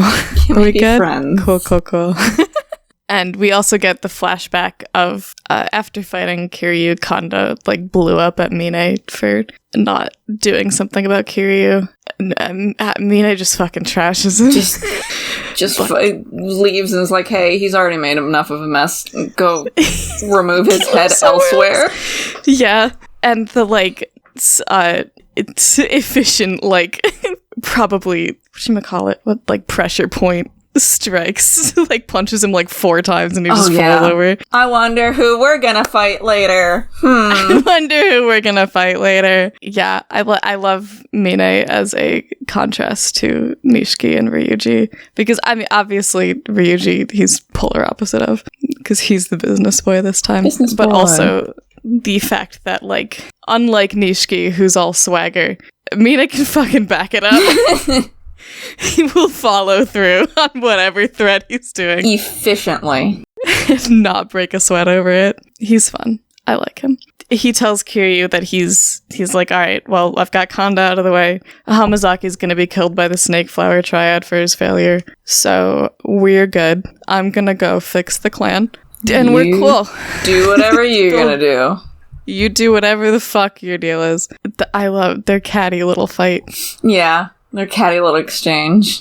It's like, you know this is your fault, Kiryu, right? You know this is all happening because it's your fault. Kiryu's like, I don't think you're honoring Daigo's legacy or what he would want to do with all of this. And Mina's like, that's cool. Daigo's not fucking here. And also, you got us in this situation because you fucking left. So I don't really want to hear your opinion on anything. Goodbye. I like him. Yeah, I do like him for being a very direct challenge to Kiryu as a person. Mm-hmm. And I like that Kiryu's like, you've lost your way and one day I'll prove it to you. And Mina's like, I don't think I have anything to learn from you. Bye. King. Icon. He's fun. I wish he didn't not show up until the back half of the game, but it's fine. Honestly, I hope we have more time with him, at least a little, because he's very interesting. Pacing leaves something to be desired, as we are about to get into in the rest of this chapter. Jesus Christ. Oh god, yeah, the next part. Okay. Also, so before Kiryu leaves, he's like, hey, Majima, the Kazuma family doesn't have a patriarch again. Can you take care of that? Okay, thanks, love you, bye. Stop putting so much burden on this man. I just keep dumping shit on him. You're not doing anything else, right? Cool. Responsibilities he does not want. Majima's reaction, he's like, sure. He'll just do it because he knows that there's no one else Kiryu can turn to for that. Oh, it's so funny. Poor fucking guy. Kiryu, you need more friends. You need more trustworthy friends. I'm sick of being the only one. And then we get a call from Tamiya, the politician who was pushing for the military base, and he wants to talk to us. And we are about to hit the most infamous scene of this game. Did you already talk about Rikia getting sent off back to Okinawa? Yeah, oh yeah, it's Kiryu just puts him on a taxi. It's like, buddy, you gotta go look at the kids. You gotta get out of here. Go be safe. Go watch the kids. Go be safe. I'm gonna go talk to this very suspicious politician. I'm gonna go talk to this guy, and hopefully he knows what's going on, because I don't anyway. I do like that this chapter, I think, is called The Plot. Yeah. And it explains the plot to you in excruciating detail. We have lost the plot, so we need to go back to getting the plot. I need to go pick it back up. Cracking my knuckles, trying to make this as short and sweet as possible. Here we go. We got 25 minutes. Of just the camera panning between 3 guys at a table. Ay. So, basically, the military base resort deal was a sham from the start. They spread the information that Japan had some super secret new military technology that they were gonna install here because they were trying to bait out this black market American organization called Black Monday, which is an insane gambit, by the way. Like, That's just dawning on me as I'm saying it out loud. But to, like, tell the world that you have the kind of technology that would change worldwide political relations forever as a bit. And hope that it only attracts this one organization. Only these guys. This one specific organization. Ha. And no one else. Okay. Anyway. But so the Kazuma who we saw is Joji Kazuma. It's Shintaro's brother. And him and Tamiya were like besties when they were cops, because ever in this game is either Yakuza or a cop. Those are the two people you can be. The two genders. The two genders. But Joji is with the CIA now and is kind of blindly loyal to them. And they have been just shooting anyone who gets in the way of this plan, which includes Daigo. LOL.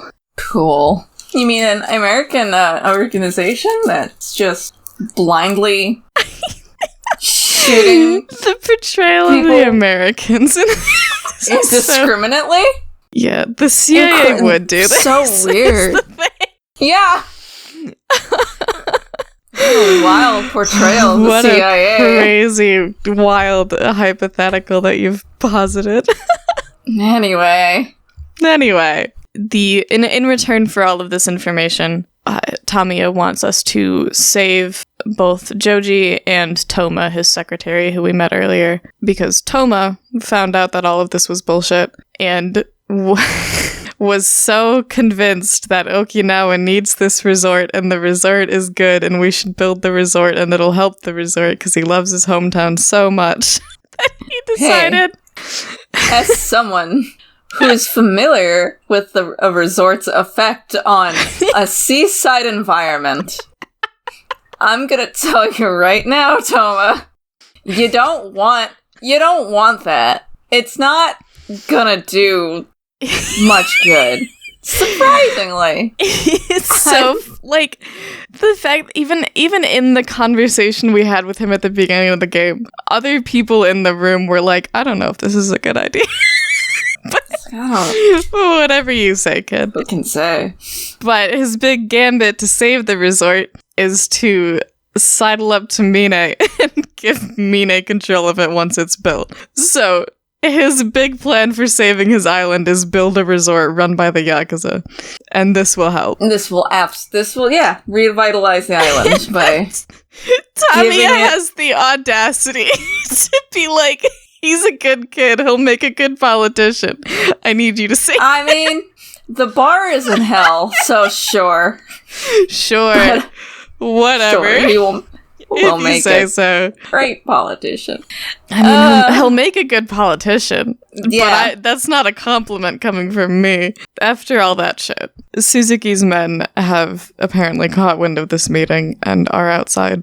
So we have to fight our way out. And we get, I said it when we were playing it, or when you were playing it, but the little arena we get of it's pretty good. All the guys in riot shields form a circle around you while you're fighting, and they kind of shuffle around as you move around the area as the action of the fight moves. And if you get too close to them, they'll shove you back in and give you... I think honestly, it's looking back, I should have tested the limits and seen how far around I could have moved you them. can drag them around pretty far. Yeah. That's It's funny. a pretty big area. And I think it works well for, like, because there's only maybe 20, 30 guys on screen, but it works well for making it feel, like, crowded and, like, there's a whole army here. Mm-hmm. Clever little... I assume it was, like, a PS3 limitation thing, but it's a clever... But anyway, fight is interrupted by... Or no, it's not interrupted. We finished the fight because... No, this was before the... Sorry, I'm mixing my order of events up. Before Kiryu starts this fight with these guys, he tells Date, if I don't come back, tell Majima everything we've learned. This will be his job. LOL. Anyway. Please stop giving him information. Stop doing this to him. I feel so bad. I feel so bad for him in this game. He's really dying out there. But speak of the devil. Who else would save our ass? Hot pink dump truck comes crashing through the crowd of men. The fucking Kiryu, panic in his voice when he's... Yeah. The panic and, like, horrifying. Like, where are you? Imagining the timeline where Majima did just crush Kiryu in this scene, and then he had to go finish Yakuza 3 himself. It's really funny. I also love that he's changed back to his normal outfit. He's out of his suit. He's like, I'm not driving the hot pink jump truck in the Bingo Boy suit. Get him out of the shirt. He needs freedom of movement. He needs to breathe. But yeah, he saves us from this fight and takes us back to Serena, and that is the end of our chapter. And we're in the home stretch, baby. Hell yeah. Oh my god. It felt like those chapters were short, but also so very long at the same time. Yeah. Yeah. 9. We have barely scratched 9 is a choice. 30 minutes of recording.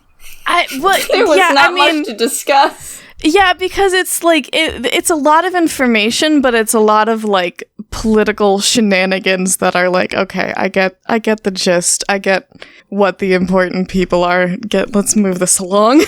Yeah. I will say I am going to stew in the fact that this entire game is happening because Daigo cares about Kiryu, and Kiryu just wants to get out of the life. Yeah. Yeah. There's a lot of... Daigo's leadership choices will continue to be a point of discussion, but the fact that, like, the first major one we see cares about Kiryu so bad that all of this happened. And for chapter 1 of this game, when Majima said that his biggest concern about Daigo being chairman was that he's too similar to Kiryu, and who else will torch their whole lives for the sake of the people they care about? God damn it all. Fucking hell. They make me crazy. They make me crazy! Make me feel insane. Alright. Are you ready to go finish this fucking game? Yeah, I'm ready to go finish it. Alright. See you on the other side.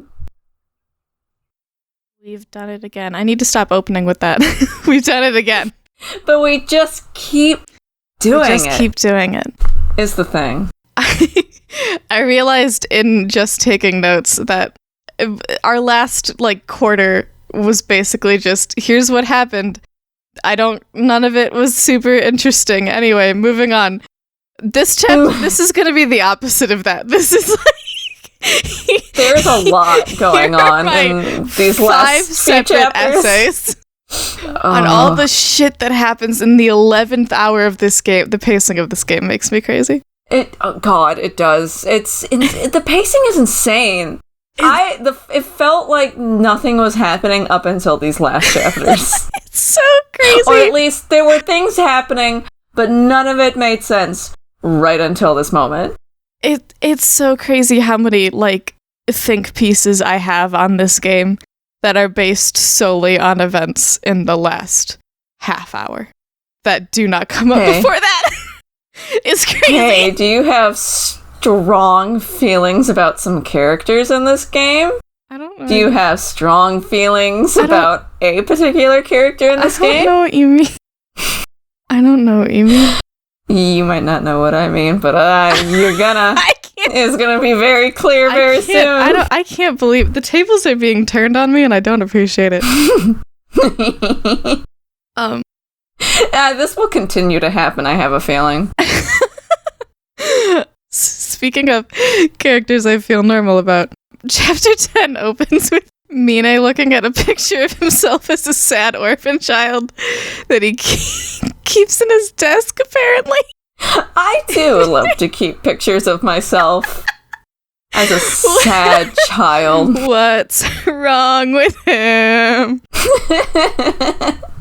I mean, it's an excuse for the game to show his backstory, I guess, is the I think... Because we get a flashback, the one thing they could have done for this to make it make any sense and make it feel even like something resembling normal was just take the picture out of the frame.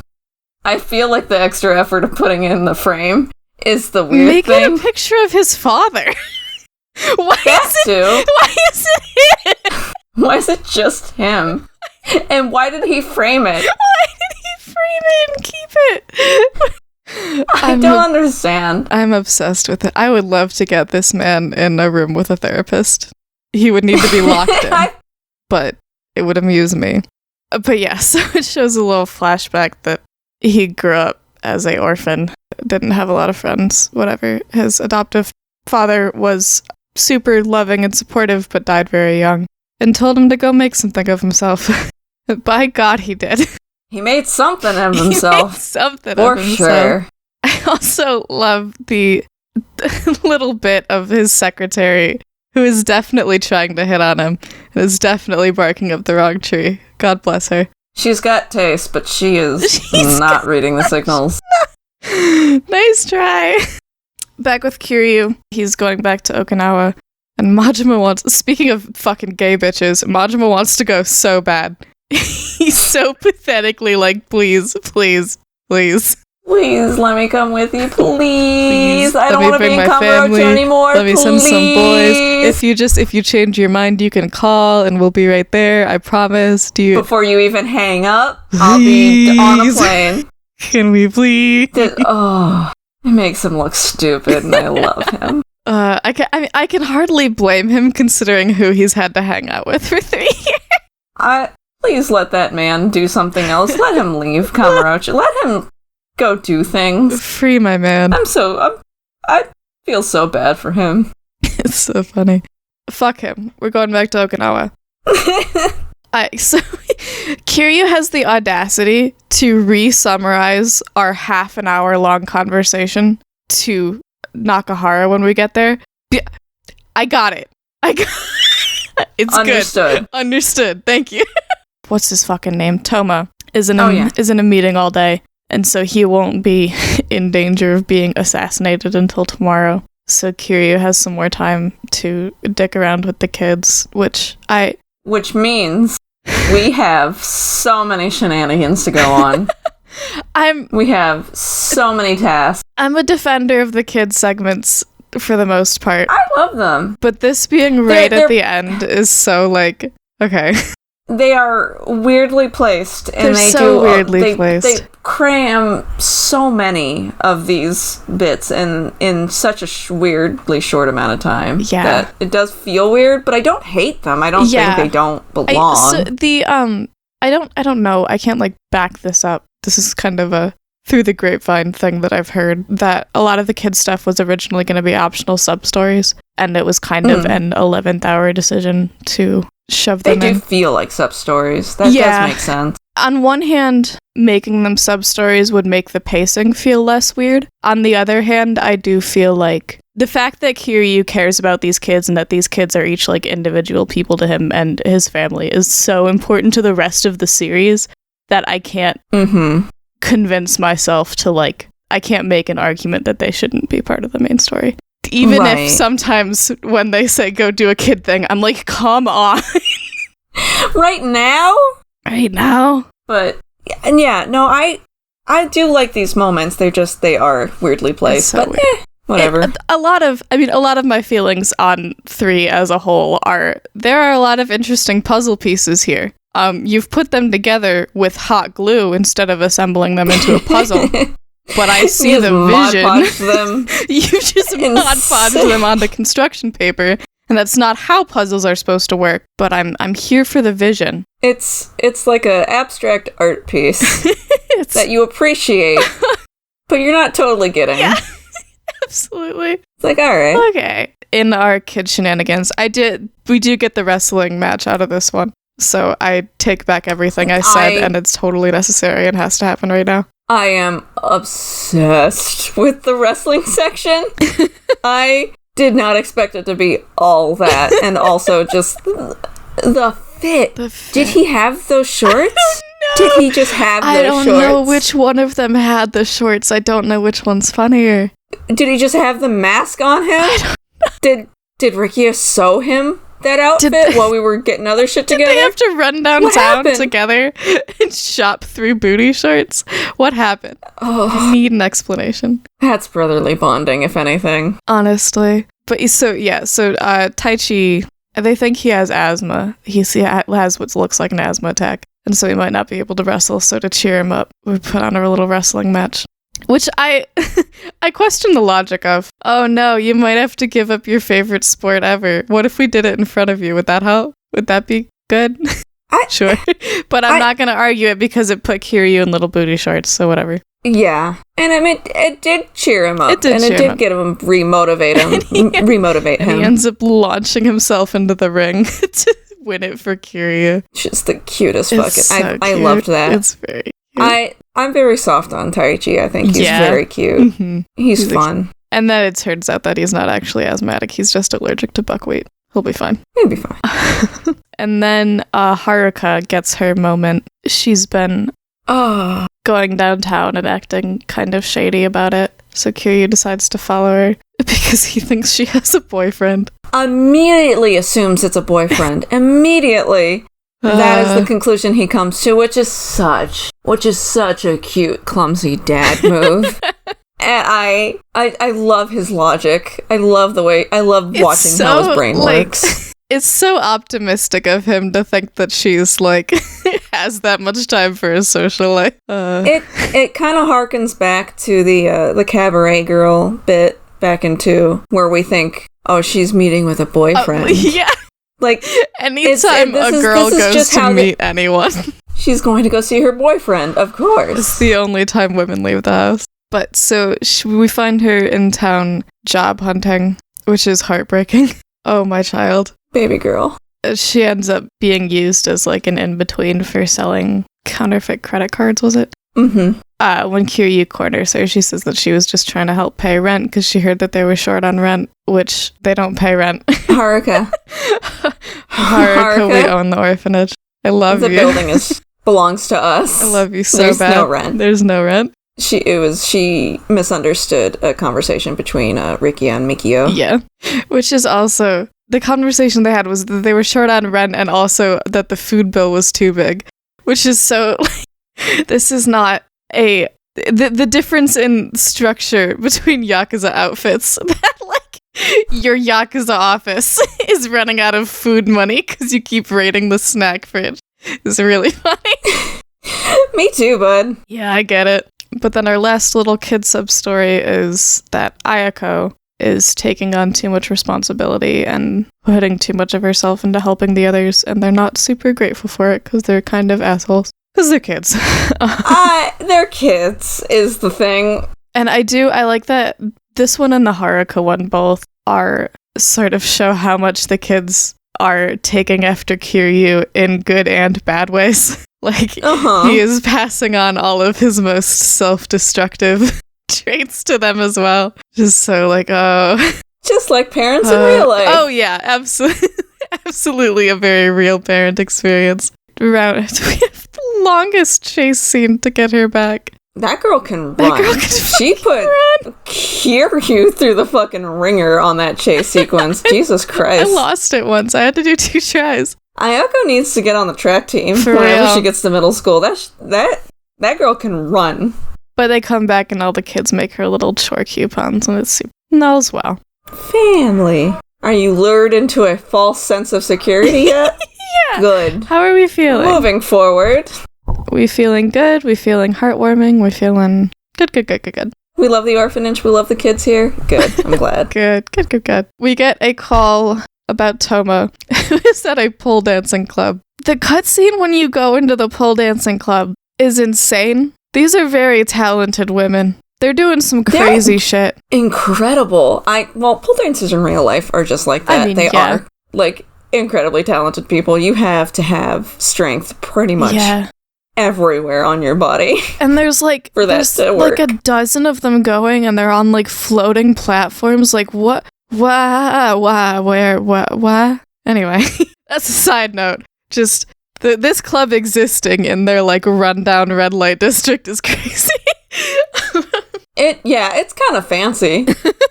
And Toma is having a grand old time before we show up. Or before Joji shows up, actually. I think he beats us. And we have our fight with Joji. Weird uncle can kick my ass. He kind of beat my ass. That was a pretty tough fight. I'm playing on easy, and I still was having a time with him. It's a time. I do like that when I forget if it's before or after the fight, but he says something like, you wouldn't be able to hurt me. I look like your dad, and you know that I'm his, you wouldn't be able to like hurt his flesh and blood.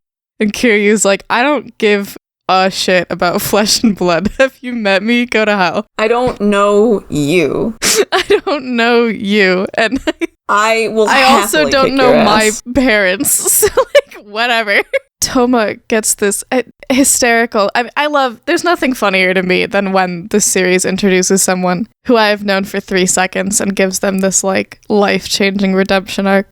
He's like, Tamiya must have given up on me, and Kiryu's like, no, he never would. He still thinks that you, whatever.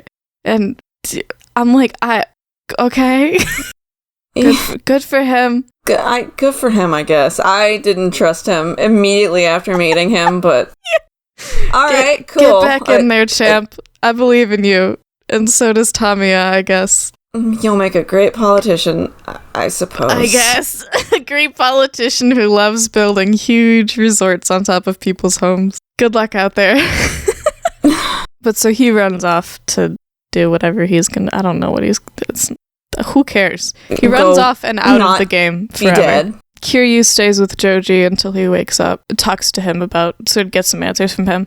So he didn't actually shoot Nakahara and Daigo. They were shot by the CIA agent who was with him because they reached for their guns. So it's a simple misunderstanding. Yeah, it was an accident. It was just an accident. Really sorry about it. So sorry. He's so sorry about the misunderstanding, the accident that occurred. No hard feelings. Everyone's alive and fine. Everything's fine. And Kiryu's like, it's okay. It's fine. Kiryu's like that, yeah. I forgive you. He drives me nuts. Joji is worried that since Mina is now in contact with Black Monday, he might know where Daigo is. So he tells us where the hospital is, so we can go make sure he's still there. Ideally. But we're interrupted by Taichi, who comes running to tell us that shit has gone bad. Shit has gone astronomically sideways. Hey, Uncle Kiryu, things are bad. Things are so bad. You left for 5 minutes, and things have gotten really bad. Yeah. So Mina came down to Okinawa, rounded up Tamashiro, and went to go terrorize the orphanage. I shouldn't be laughing. But the amount of... It's so comedically evil. It's so comedically evil. So he does this whole speech about, like, you're all useless freeloaders and you're all Kiryu's victims because he's just, like, letting you be nothing. And Haruka smacks him. And the... Hell yeah. Fucking get his ass, by the way. The smug smile he has before he hits her back is so fun. Yeah, I'm gonna beat this child. I'm gonna beat this orphan. I'm gonna push her to the ground. I feel so good about this. He's so proud of himself. It's so fucking funny. What's your I'm problem? the strongest in the room. What's your problem? Who could have guessed?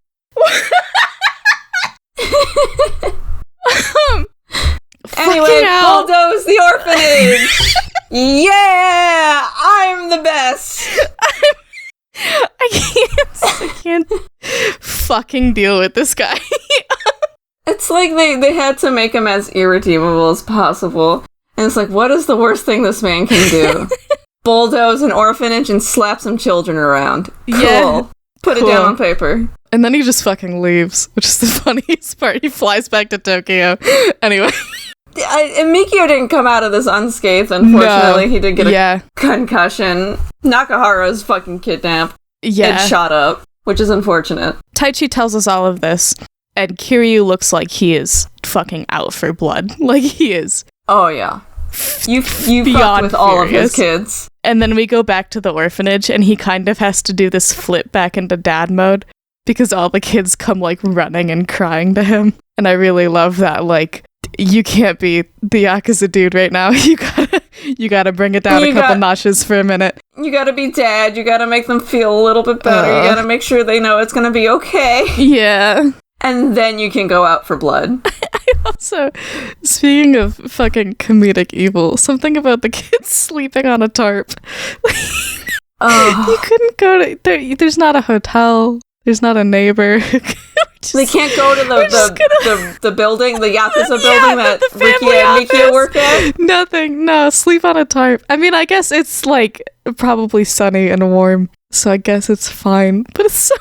Maybe they'll go there later or something, but they just have to stay all together in a group somewhere at the moment. But damn.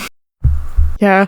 So they kidnapped... Tamashiro has kidnapped Nakahara explicitly because Mina is trying to waste Kiryu's time while he goes and does whatever. Rikia wants to come with... Oh, also Rikia got shot in the whole kerfuffle.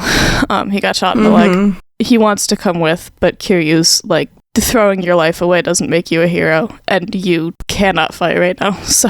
Just stay here and watch the kids. Just make sure that they're okay. This is how you can help. And I need it to be stressed that he does take this to heart, and he does listen, he does intend to keep that in mind and do what he needs to do, help in the way that he needs to help. He's a good boy. He's a good man. So let me stress that right now before we move on to the next part. Nakahara is being kept in a bullfighting ring, because why wouldn't he be? With some bulls. Is this something that they do in Okinawa? Is this an activity? Maybe. That Okinawa just has? Do they bullfight in Okinawa? I've never heard of this. We can look this up right now and figure this out. Okinawan bullfighting.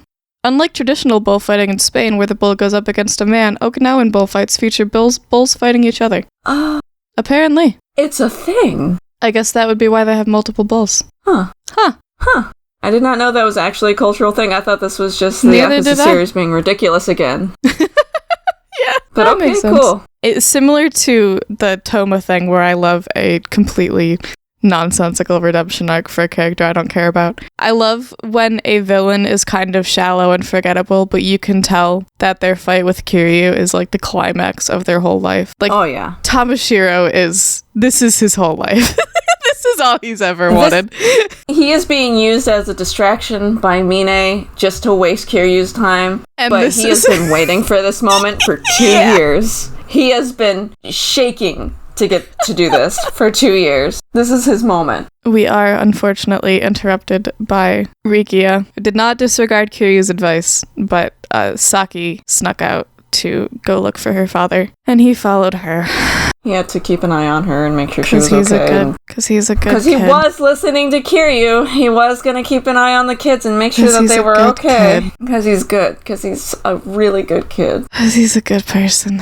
And so Tamashiro, fires a gun to spook the bulls. And as they're charging at Nakahara, Saki says her first word in years to call out for her father. Aww. And the powerful emotions that this fills Nakahara with gives him the strength to fight off a bull. To just throw a bull. Just to throw a charging bull off to the side and knock it out. We do also, I've been slacking on my talking about people's tattoos when they show up, but we see Nakahara's tattoo, and it is a shisa. It's my favorite one so far, I think. It's my favorite one that I've seen so far. I love his, with all the flowers, and then I love the creature, and I'm obsessed with this one. This is one of my favorite designs so far. There's not a huge metaphorical meaning to it, but it is a mythological lion that is a representative of Okinawa and a protector of the home. So that all tracks. I think that's something you can look into and be like, that fits him. I mean, it's not super complex, I guess, is what I mean, but it's exactly what he is. Yeah, and with the tropical hibiscus and flowers surrounding it, It's gotta be one of my absolute favorite designs I have seen in the game series so far overall. I love his. So we have we fight off some goons, and then Tamashiro, and then we get a visit from our old friend Cutscene Gun. Friend of the show! Cutscene Gun! Enemy of the show! Enemy of the show! Cutscene Gun. This is one of the only times in the game series that I've noticed so far where they make you aware of Cutscene Gun. Oh yeah, creeping up on you. Oh yeah, where it usually just comes out of fucking nowhere, and they give you little hints that, hey, guess what? Guess what's happening? Guess what's gonna happen? Guess who's here? Guess who's arrived? Rikia is death flagged so hard. So that doesn't make it hurt less. Oh, that absolutely really doesn't not. make it hurt No. less. But his is especially like because the series is full of so many people who die because they like go charging recklessly into something or because they choose to or whatever. It hurts so much worse when it was someone who was actually doing as they were told and doing the right thing and doing things correctly. Like life had other plans. Kiryu told him not to charge in recklessly and to pick his fight, and he picked his fight. This was worth going down for. Does this count as throwing myself away recklessly? Was this a useless sacrifice? Gets my ass.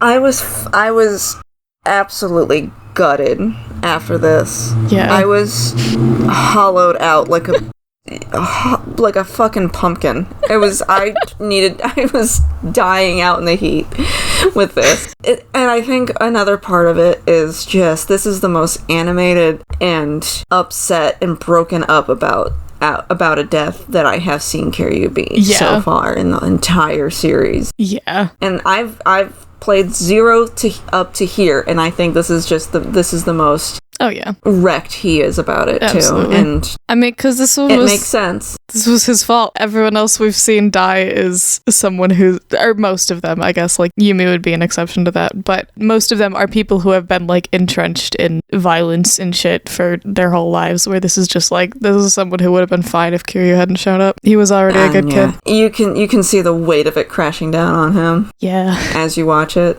Also, happen. Like, a lot of the people that we see die are people who Kiryu's known for, like, a week. where they were, like, 2 years off screen where they were friends, and they were, like, essentially family. This man called Kiryu brother for 2 years straight, and it wormed its way into his heart and his brain, and... Womp womp. This is a goodbye that really hurts. I really, really grew on Rikia a lot, too. I like him a lot. I loved him so much. What a great character. Pour one out. And what hurts the most is 2 seconds later, Joji shows up, takes out Tamashiro. Yeah, he shows up and says, like, sorry, I was just a little too late. Just late enough. Ugh. Yeah. Usually it's Kiryu who's just a little bit too late. This will happen again. Yeah, this will happen again. Joji will be a little bit late again in just a few moments. It runs in the family. Just keeps happening. So we cut to Mine on the plane, I guess flying back from Okinawa to Tokyo, I assume. Some of his boys are like celebrating, like, well, we finally got the chairman out of the way, so our patriarch's gonna be the new chairman and we're gonna be in charge and Typical evil goon talk. Yeah, typical evil goon talk. Mine fucking flips, stabs one of them in the hand with a knife. Like, how fucking dare you celebrate him being dead? Sincerely, I love when he does. I love his insane moments because it's fun. But B, this, like, twisted logic thing where he's able to hold everything that he's doing and his complete loyalty to Daigo in the same, like, those are not contradicting to him. Right. This fascinated me, this scene. After, like, I was ready to, like, out of nowhere. Rip and tear and rend him. And this happens, and I'm like, wait, what's happening? Who is this guy? So, what is going on with this? I want to study this guy under a fucking microscope. Like, what is happening saying here? That retrospectively knowing everything in the timeline of events in the game, that comes out of fucking nowhere. It's like, what? It does. What's happening? Because up to that moment, I was like, oh, he's an antagonist. He fucking bulldozed the orphanage. He wants to fuck shit up. He just wants to be the chairman. That's all he wants out of this entire situation that we're in. And then he does that, and I'm like, wait, excuse me. What? Back up. What's your motivations again? I understood. Yeah, we need to back up. We need to go through the bullet points again. What's happening with Mine? The, like, pacing of Mine's stuff along with the pacing of the rest of the game. So in my, like, ideal world, I guess, I think we would have more of him dispersed throughout the whole game and whatnot, and it wouldn't be like nothing until we get the info dump of his whole person in the last half hour. But the way that it sets up, like, this complete, I don't know, pivot of like what's happening is really funny. And I think if the story was told better, you would lose that, which would be a bummer. Yeah, I was gonna say that. This probably could come up in discussion later when we discuss the fucking finale. But I would say this is also another argument I would make for a Kiwami 3. Specifically because we could do something similar to what we did with Nishiki in Kiwami 1, where you kind of see flashbacks of, like, Mine's relationship with Daigo and why he feels the way he does about what he's doing in his and lay out his motivations just a little bit more clearly. Yeah. And pace things out a little bit better. Yeah. But once again, you would lose the jump scare of what's going on here in the plane. I don't know. I'm not a writer. I'm not a guy who's... And maybe they could make it work, and maybe they could jump scare you still. And maybe they could still find ways to surprise you. I wouldn't want to lose that scare, but also I would love this guy to be, I don't know, more displayed a little bit better. I would love the pacing to be tightened up, I guess. I don't know. Yeah. I'm still on the team of please make Kiwami 3, because I really love this game, actually. I really have enjoyed this story and this antagonist quite a bit. I would love to see it get a little bit of polish. Definitely. Kiryu heads back to Kamurocho. This little scene with Haruka breaks me in half. Just in half. It squishes me flat like a soda can. She asks Kiryu why he took her with her. Oh my god. Pronouns? Which I was asking the entire time. He asks why he took her with him. There we go. Then when he doesn't answer, just says, "Are you gonna die? Did you bring me here so that we could say goodbye?" The way that, like, he tries to keep her at arm's length for her safety, but she knows him way too fucking well. So obviously she knows when something's wrong, and she knows exactly why he's doing shit. They love each other too much, and they're too close as, like, family for that to, like, work. That's not gonna work, Kiryu. Parallels his relationship with Kazama to me a little bit, where, like, Kazama tried to keep them away for safety, but he really was away. Like, he wasn't at the orphanage. He would just stop by sometimes, where, like, Kiryu wants to be closer to her, but also wants to keep that distance, and, like, you cannot do both. Sorry, buddy. So we do get our chance to say goodbye to her. I did take her to karaoke because I usually skip over these bits, but I did feel bad. So I took her to karaoke. I didn't know. I thought I had already tried to take her to karaoke and there wasn't any song, or I thought someone told me there wasn't, like, a new song. No, there was. I also took her to karaoke because I wanted to go see her song. Yeah. Also, just wanted to spend some time with her because that scene really fucked with me. It's so fucked. Yeah. So I had to go run around with her a little bit. Then I dropped her off at Serena. Yeah, so we head out to the hospital. As a side note, I didn't realize that, so I think every other game has the last chapter is titled Finale, and that's the title card you get. This one does not. It just titles it Chapter 12. And so it wasn't until I talked to Date and we went to the hospital that I was like, is this the last chapter? Is there not a... Hang on.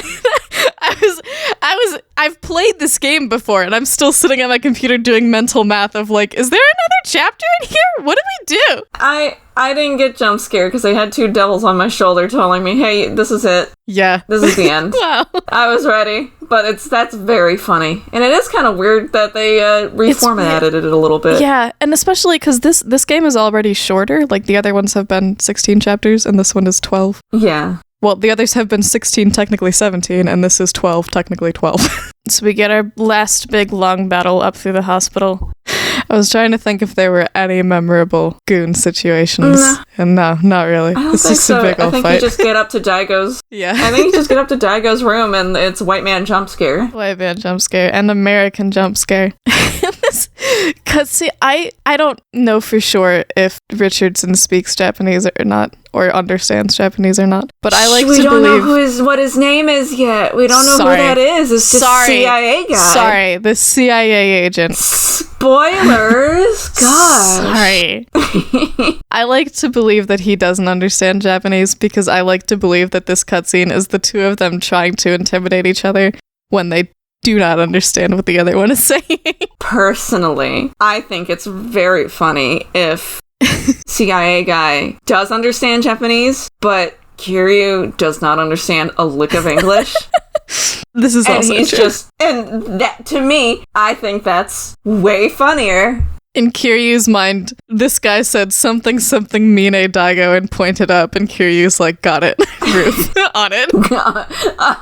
Understood. This was the point. So I made a comment towards the end of, yeah, I think it was at the same point. I think it was the last long battle of 2. I was like, I'm sick of being in the Dragon Engine and I want out. And now, this fight was now the you're point. sick of this engine. This fight was the point where I was like, I'm tired of being in Yakuza 3. I would like to play a different video game. Which, I mean, it's a good time to get sick of it, isn't it? right at the end. First. Not yet. First, we gotta deal with some shit. So we get up to the roof. Daigo in the bed gets me every time. It's so funny. Why put that blanket on that man? He's cold. His feet are out. Bro. Why does he not have grippy socks on? Get some grippy socks on that man. Hospital. Come on. He's the chairman of the Yakuza. Can we get a little... He's gonna catch a hypothermia. Good God. It's just the fact that the camera keeps panning over to him every time. Anyway. Snow White looking ass. Stop it. Damsel. We get a nice big old monologue from Mine about his insane gambit. So after his father died, he threw himself into business and getting rich and worked his way up the corporate ladder and then was like, wow, I've lived my whole life with no one genuinely caring about me. Or seeing any actual potential in me. Yeah, and I don't believe that, like, real loyalty or friendship exists. But because of the romanticized view of the Yakuza as this, like, place of brotherly bonds, he decided to give that a shot. I think he paid off Kanda to get in. Well, he found something, all right. Sure did. He says that Daigo was the first person who, like, cared about him or saw anything in him, and the first person he really admired. And he said something about how he heard about how Daigo, or the chairman of the Tojo, was a charismatic leader that people had put their lives on the line for, and he wanted to see what kind of man would inspire that sort of loyalty. So I think that was his reason for joining the Tojo. Yeah. Was specifically Daigo. And then gets in and goes, damn, they were making points. Damn, they made a point. This Daigo guy, pretty cool. Yeah. I have a bulleted list of reasons that I think Mine is interesting. This is non-comprehensive. But I have a few.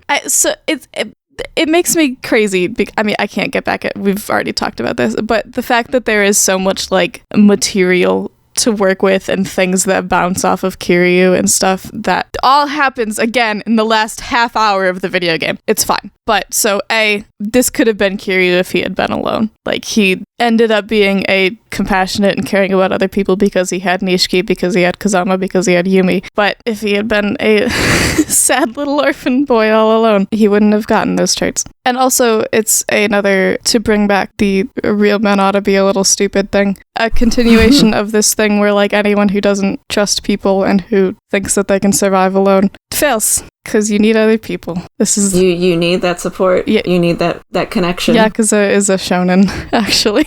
Yeah. It's about found family. It is. Especially this game. So then B, my second bullet point. He's one of a few people who really, like, challenge Kiryu. Because if he's like this because his dad died young, and he might be dooming those kids if he keeps running off to risk himself. Like, the "you're Kiryu's victims" thing might have some weight to it, in theory. Oh, yeah. We'll not comment on that further. Especially after that scene with Haruka when you get to Kamurocho. Yes, it's all... Oh. It all... Ooh. Like, the undercurrent of what happens to these kids if you leave, I think, is very much embodied by this fucking guy. This fucking guy. And then my other thing is the fact that he joined the Yakuza seeking, like, genuine, real friendships and connections with people or whatever, and did successfully find that, but found it in an organization that also requires you to... The loyalty is a ritual. You can't actually have, like, open, affectionate friendships. It's the fucking Yakuza. I mean, friendship in heavy quotation marks. Well, we don't... It's a criminal syndicate. Yeah. So, like, you have found the most real relationship you've ever had in your life. You can't actually cross that gap still, though, is a really interesting angle of the reason that so many people in the Yakuza go fucking crazy. I said friendship, but the word love is dropped. I don't think we need to play coy. No, there is some tragic yaoi happening at the end here. Yeah, there's some tragic yaoi. And Kiryu's not even party to it. Can you believe he's just watching horrified in this? Not because it's yaoi, just because there's a lot going on. Yeah. He's just watching from the sides. Also, I skipped over Mina's tattoo when we first saw it a little bit. It's a little more interesting now that we have full context. Kirin's are... okay, they're protectors of children and the innocent. We can... LOL. But funny joke. We'll sweep that part away. But they're creatures whose appearance heralds the arrival of a benevolent ruler. Or the death of a benevolent ruler. And which of those is this game gonna be about? Wahoo! Who can say? So we get our big final fight with a banger soundtrack. It's pretty good. It's pretty fucking good. I didn't do anything funny in this fight. I don't have any anecdotes. It was a normal fight.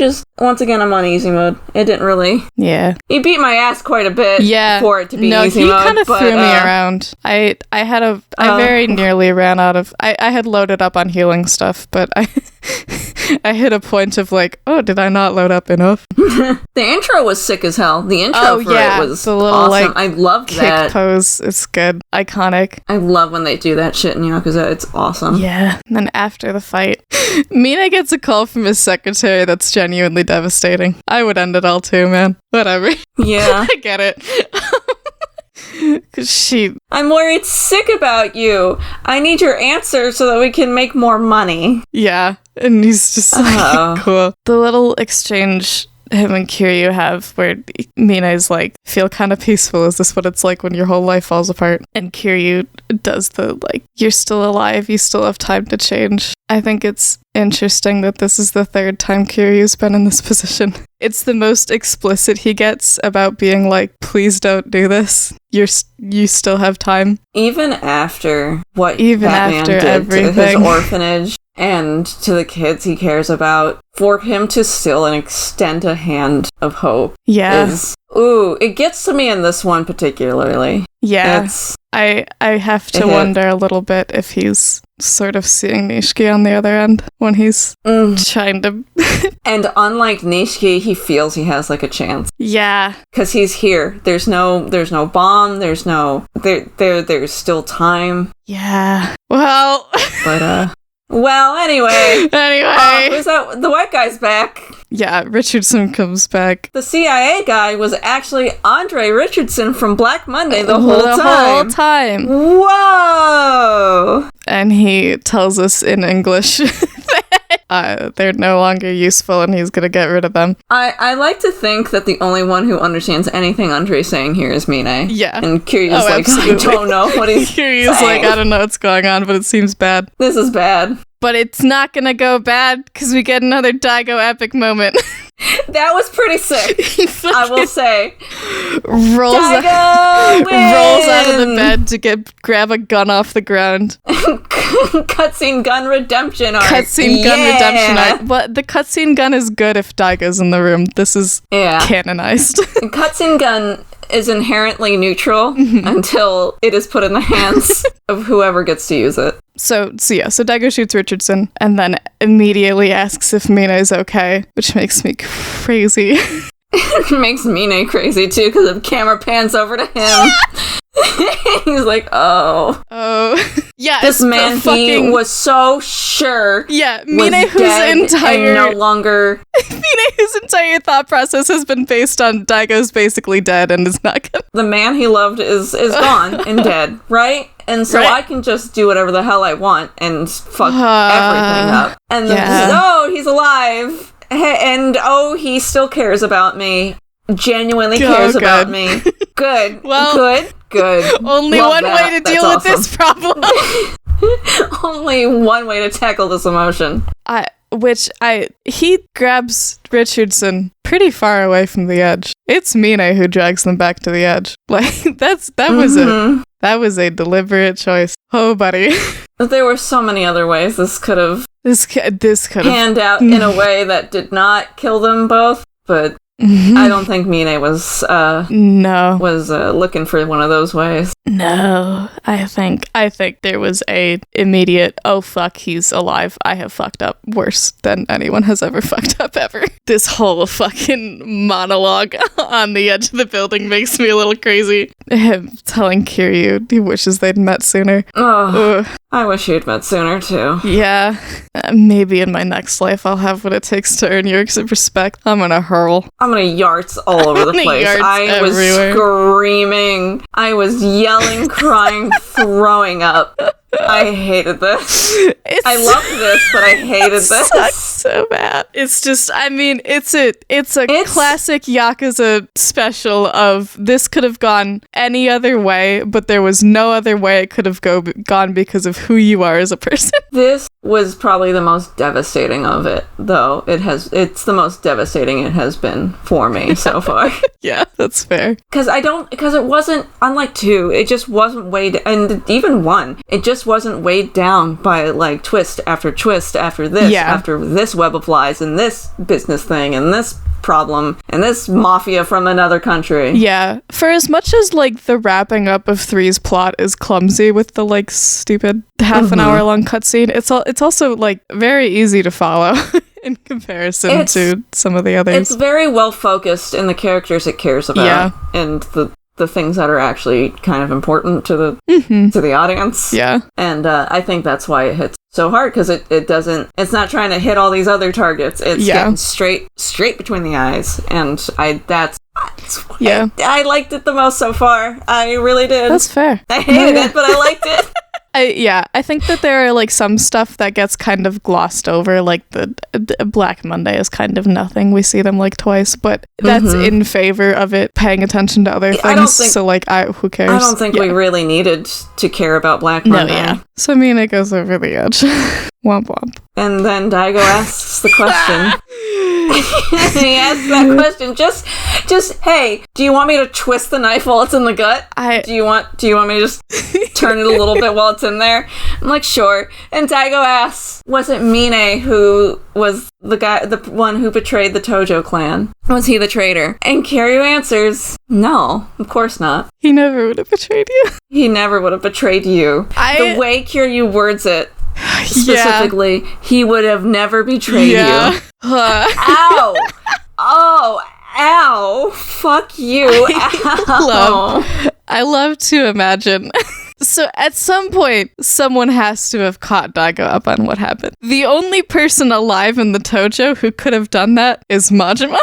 So I would like to invite you into my mind palette, where a couple weeks after this, Daigo gets out of the hospital, goes to talk, and Majima's like, "All right, boss, we're gonna sort this out. What do you know?" And Daigo goes, "Well, I know that Mine didn't do it." And Majima goes, "Okay." Daigo goes, "How did I get on the roof, by the way?" And Majima goes, "I'm quitting the Tojo again, actually." This is a canon event in my mind. I like to imagine Daigo answers, well, Mine didn't do it. And Majima's like, okay, so Kiryu told him that. Also Majima going, okay, so technically he wasn't the first traitor, because Hamazaki was. And he didn't go crazy until after you got shot, so you couldn't have known. So, like, don't beat yourself up about it. Don't worry about it. It's not your fault. Don't worry. It's not your fault your boyfriend's fucking crazy. You couldn't have known. He was so normal. He was so normal. I can't. Up until that point. Yakuza 3 is a tragedy and a comedy. The whole series is. Anyway. Yeah. So our closing cutscene is so tonally weird. I still don't understand the purpose of it, but I'm we'll sure. Get to it. Y'all said it, I will get to it. Hamazaki on the street approaches Kiryu and picks a fight with him, and Kiryu again tries to pull his "you still have time to change, you can be a new person" shtick, and Hamazaki is not having it and stabs him, and we get another death fake out in the credits. Kiryu didn't understand that Hamazaki is not an important character. He does not matter. So thus that speech does not work on people that don't matter. I mean, to be fair, that speech doesn't work on anyone because Kiryu can't save anyone. This is his curse. Oh. I hate you. I hate this. I don't know I have no evidence to back this up, but in my mind this is the first game of which every game after this will continue to do, where they were thinking about phasing out Kiryu as a protagonist, because this is a very neat little the orphanage is safe, he has the rest of his life ahead of him. This could have been the end of Kiryu's story. It's not. Obviously, but and then especially because the next game we got new protagonists and stuff, I feel like there was some it was on the table at some point to shelve Kiryu, starting here. If only. We can't let him be that happy. We can't let him be that happy. But yeah, that was Yakuza 3. That was Yakuza 3. I've said it already, I really, really enjoyed this experience. This was a really good one. Good. I thought I was gonna maybe like it a little less because it was the PS3 engine, so it was a little older, a little less polished. But yeah. I had a good time. I think because it wasn't so weighed down by too much side content, there was stuff there to do, but I didn't feel a pressure to go do it. I just wanted to play the story and enjoy some of the little stuff, and I had a good time. I feel like 3 is a big turning point too, as far as the mystery having priority versus the character writing having priority. 1 and 2 are very bogged down in the different organizations and the turn coding happening every 5 seconds, where there's a lot to establish because all these characters are new. Yeah. And they're trying to introduce you to a lot of people. Where 3 feels more like it is about the emotions of it all. And I feel like that continues forward. By far the best antagonist that I've enjoyed so far, honestly. I know. Well, that's also I really enjoyed Nishiki, but Nishiki doesn't. Mine felt more present. Yeah. Nishiki is a character who I love a lot as a character, but if I'm ranking antagonists as antagonists, he goes a lot lower just because 1 is the way that it is. Yeah. Yes, absolutely. And this is the one that's gotten the most visceral emotional reaction out of me. Just it had me yelling, it had me crying, it had me throwing up. It had me I loved that. I had a great time. If you had asked me before replay, I would have said Mina is fine, I guess. I think now he's second or third favorite of the villains for me, with Ryuji and possibly the villain of 7 being above him. I like him a lot. I'm excited to get to 7. But first... we got some other shit to do first. We got some other shit to do. All right. Well, I enjoyed that experience, and I can't wait I'm glad. To go to the next one. Hell yeah. And with that, let's get to 4. I'll let you go. Be free.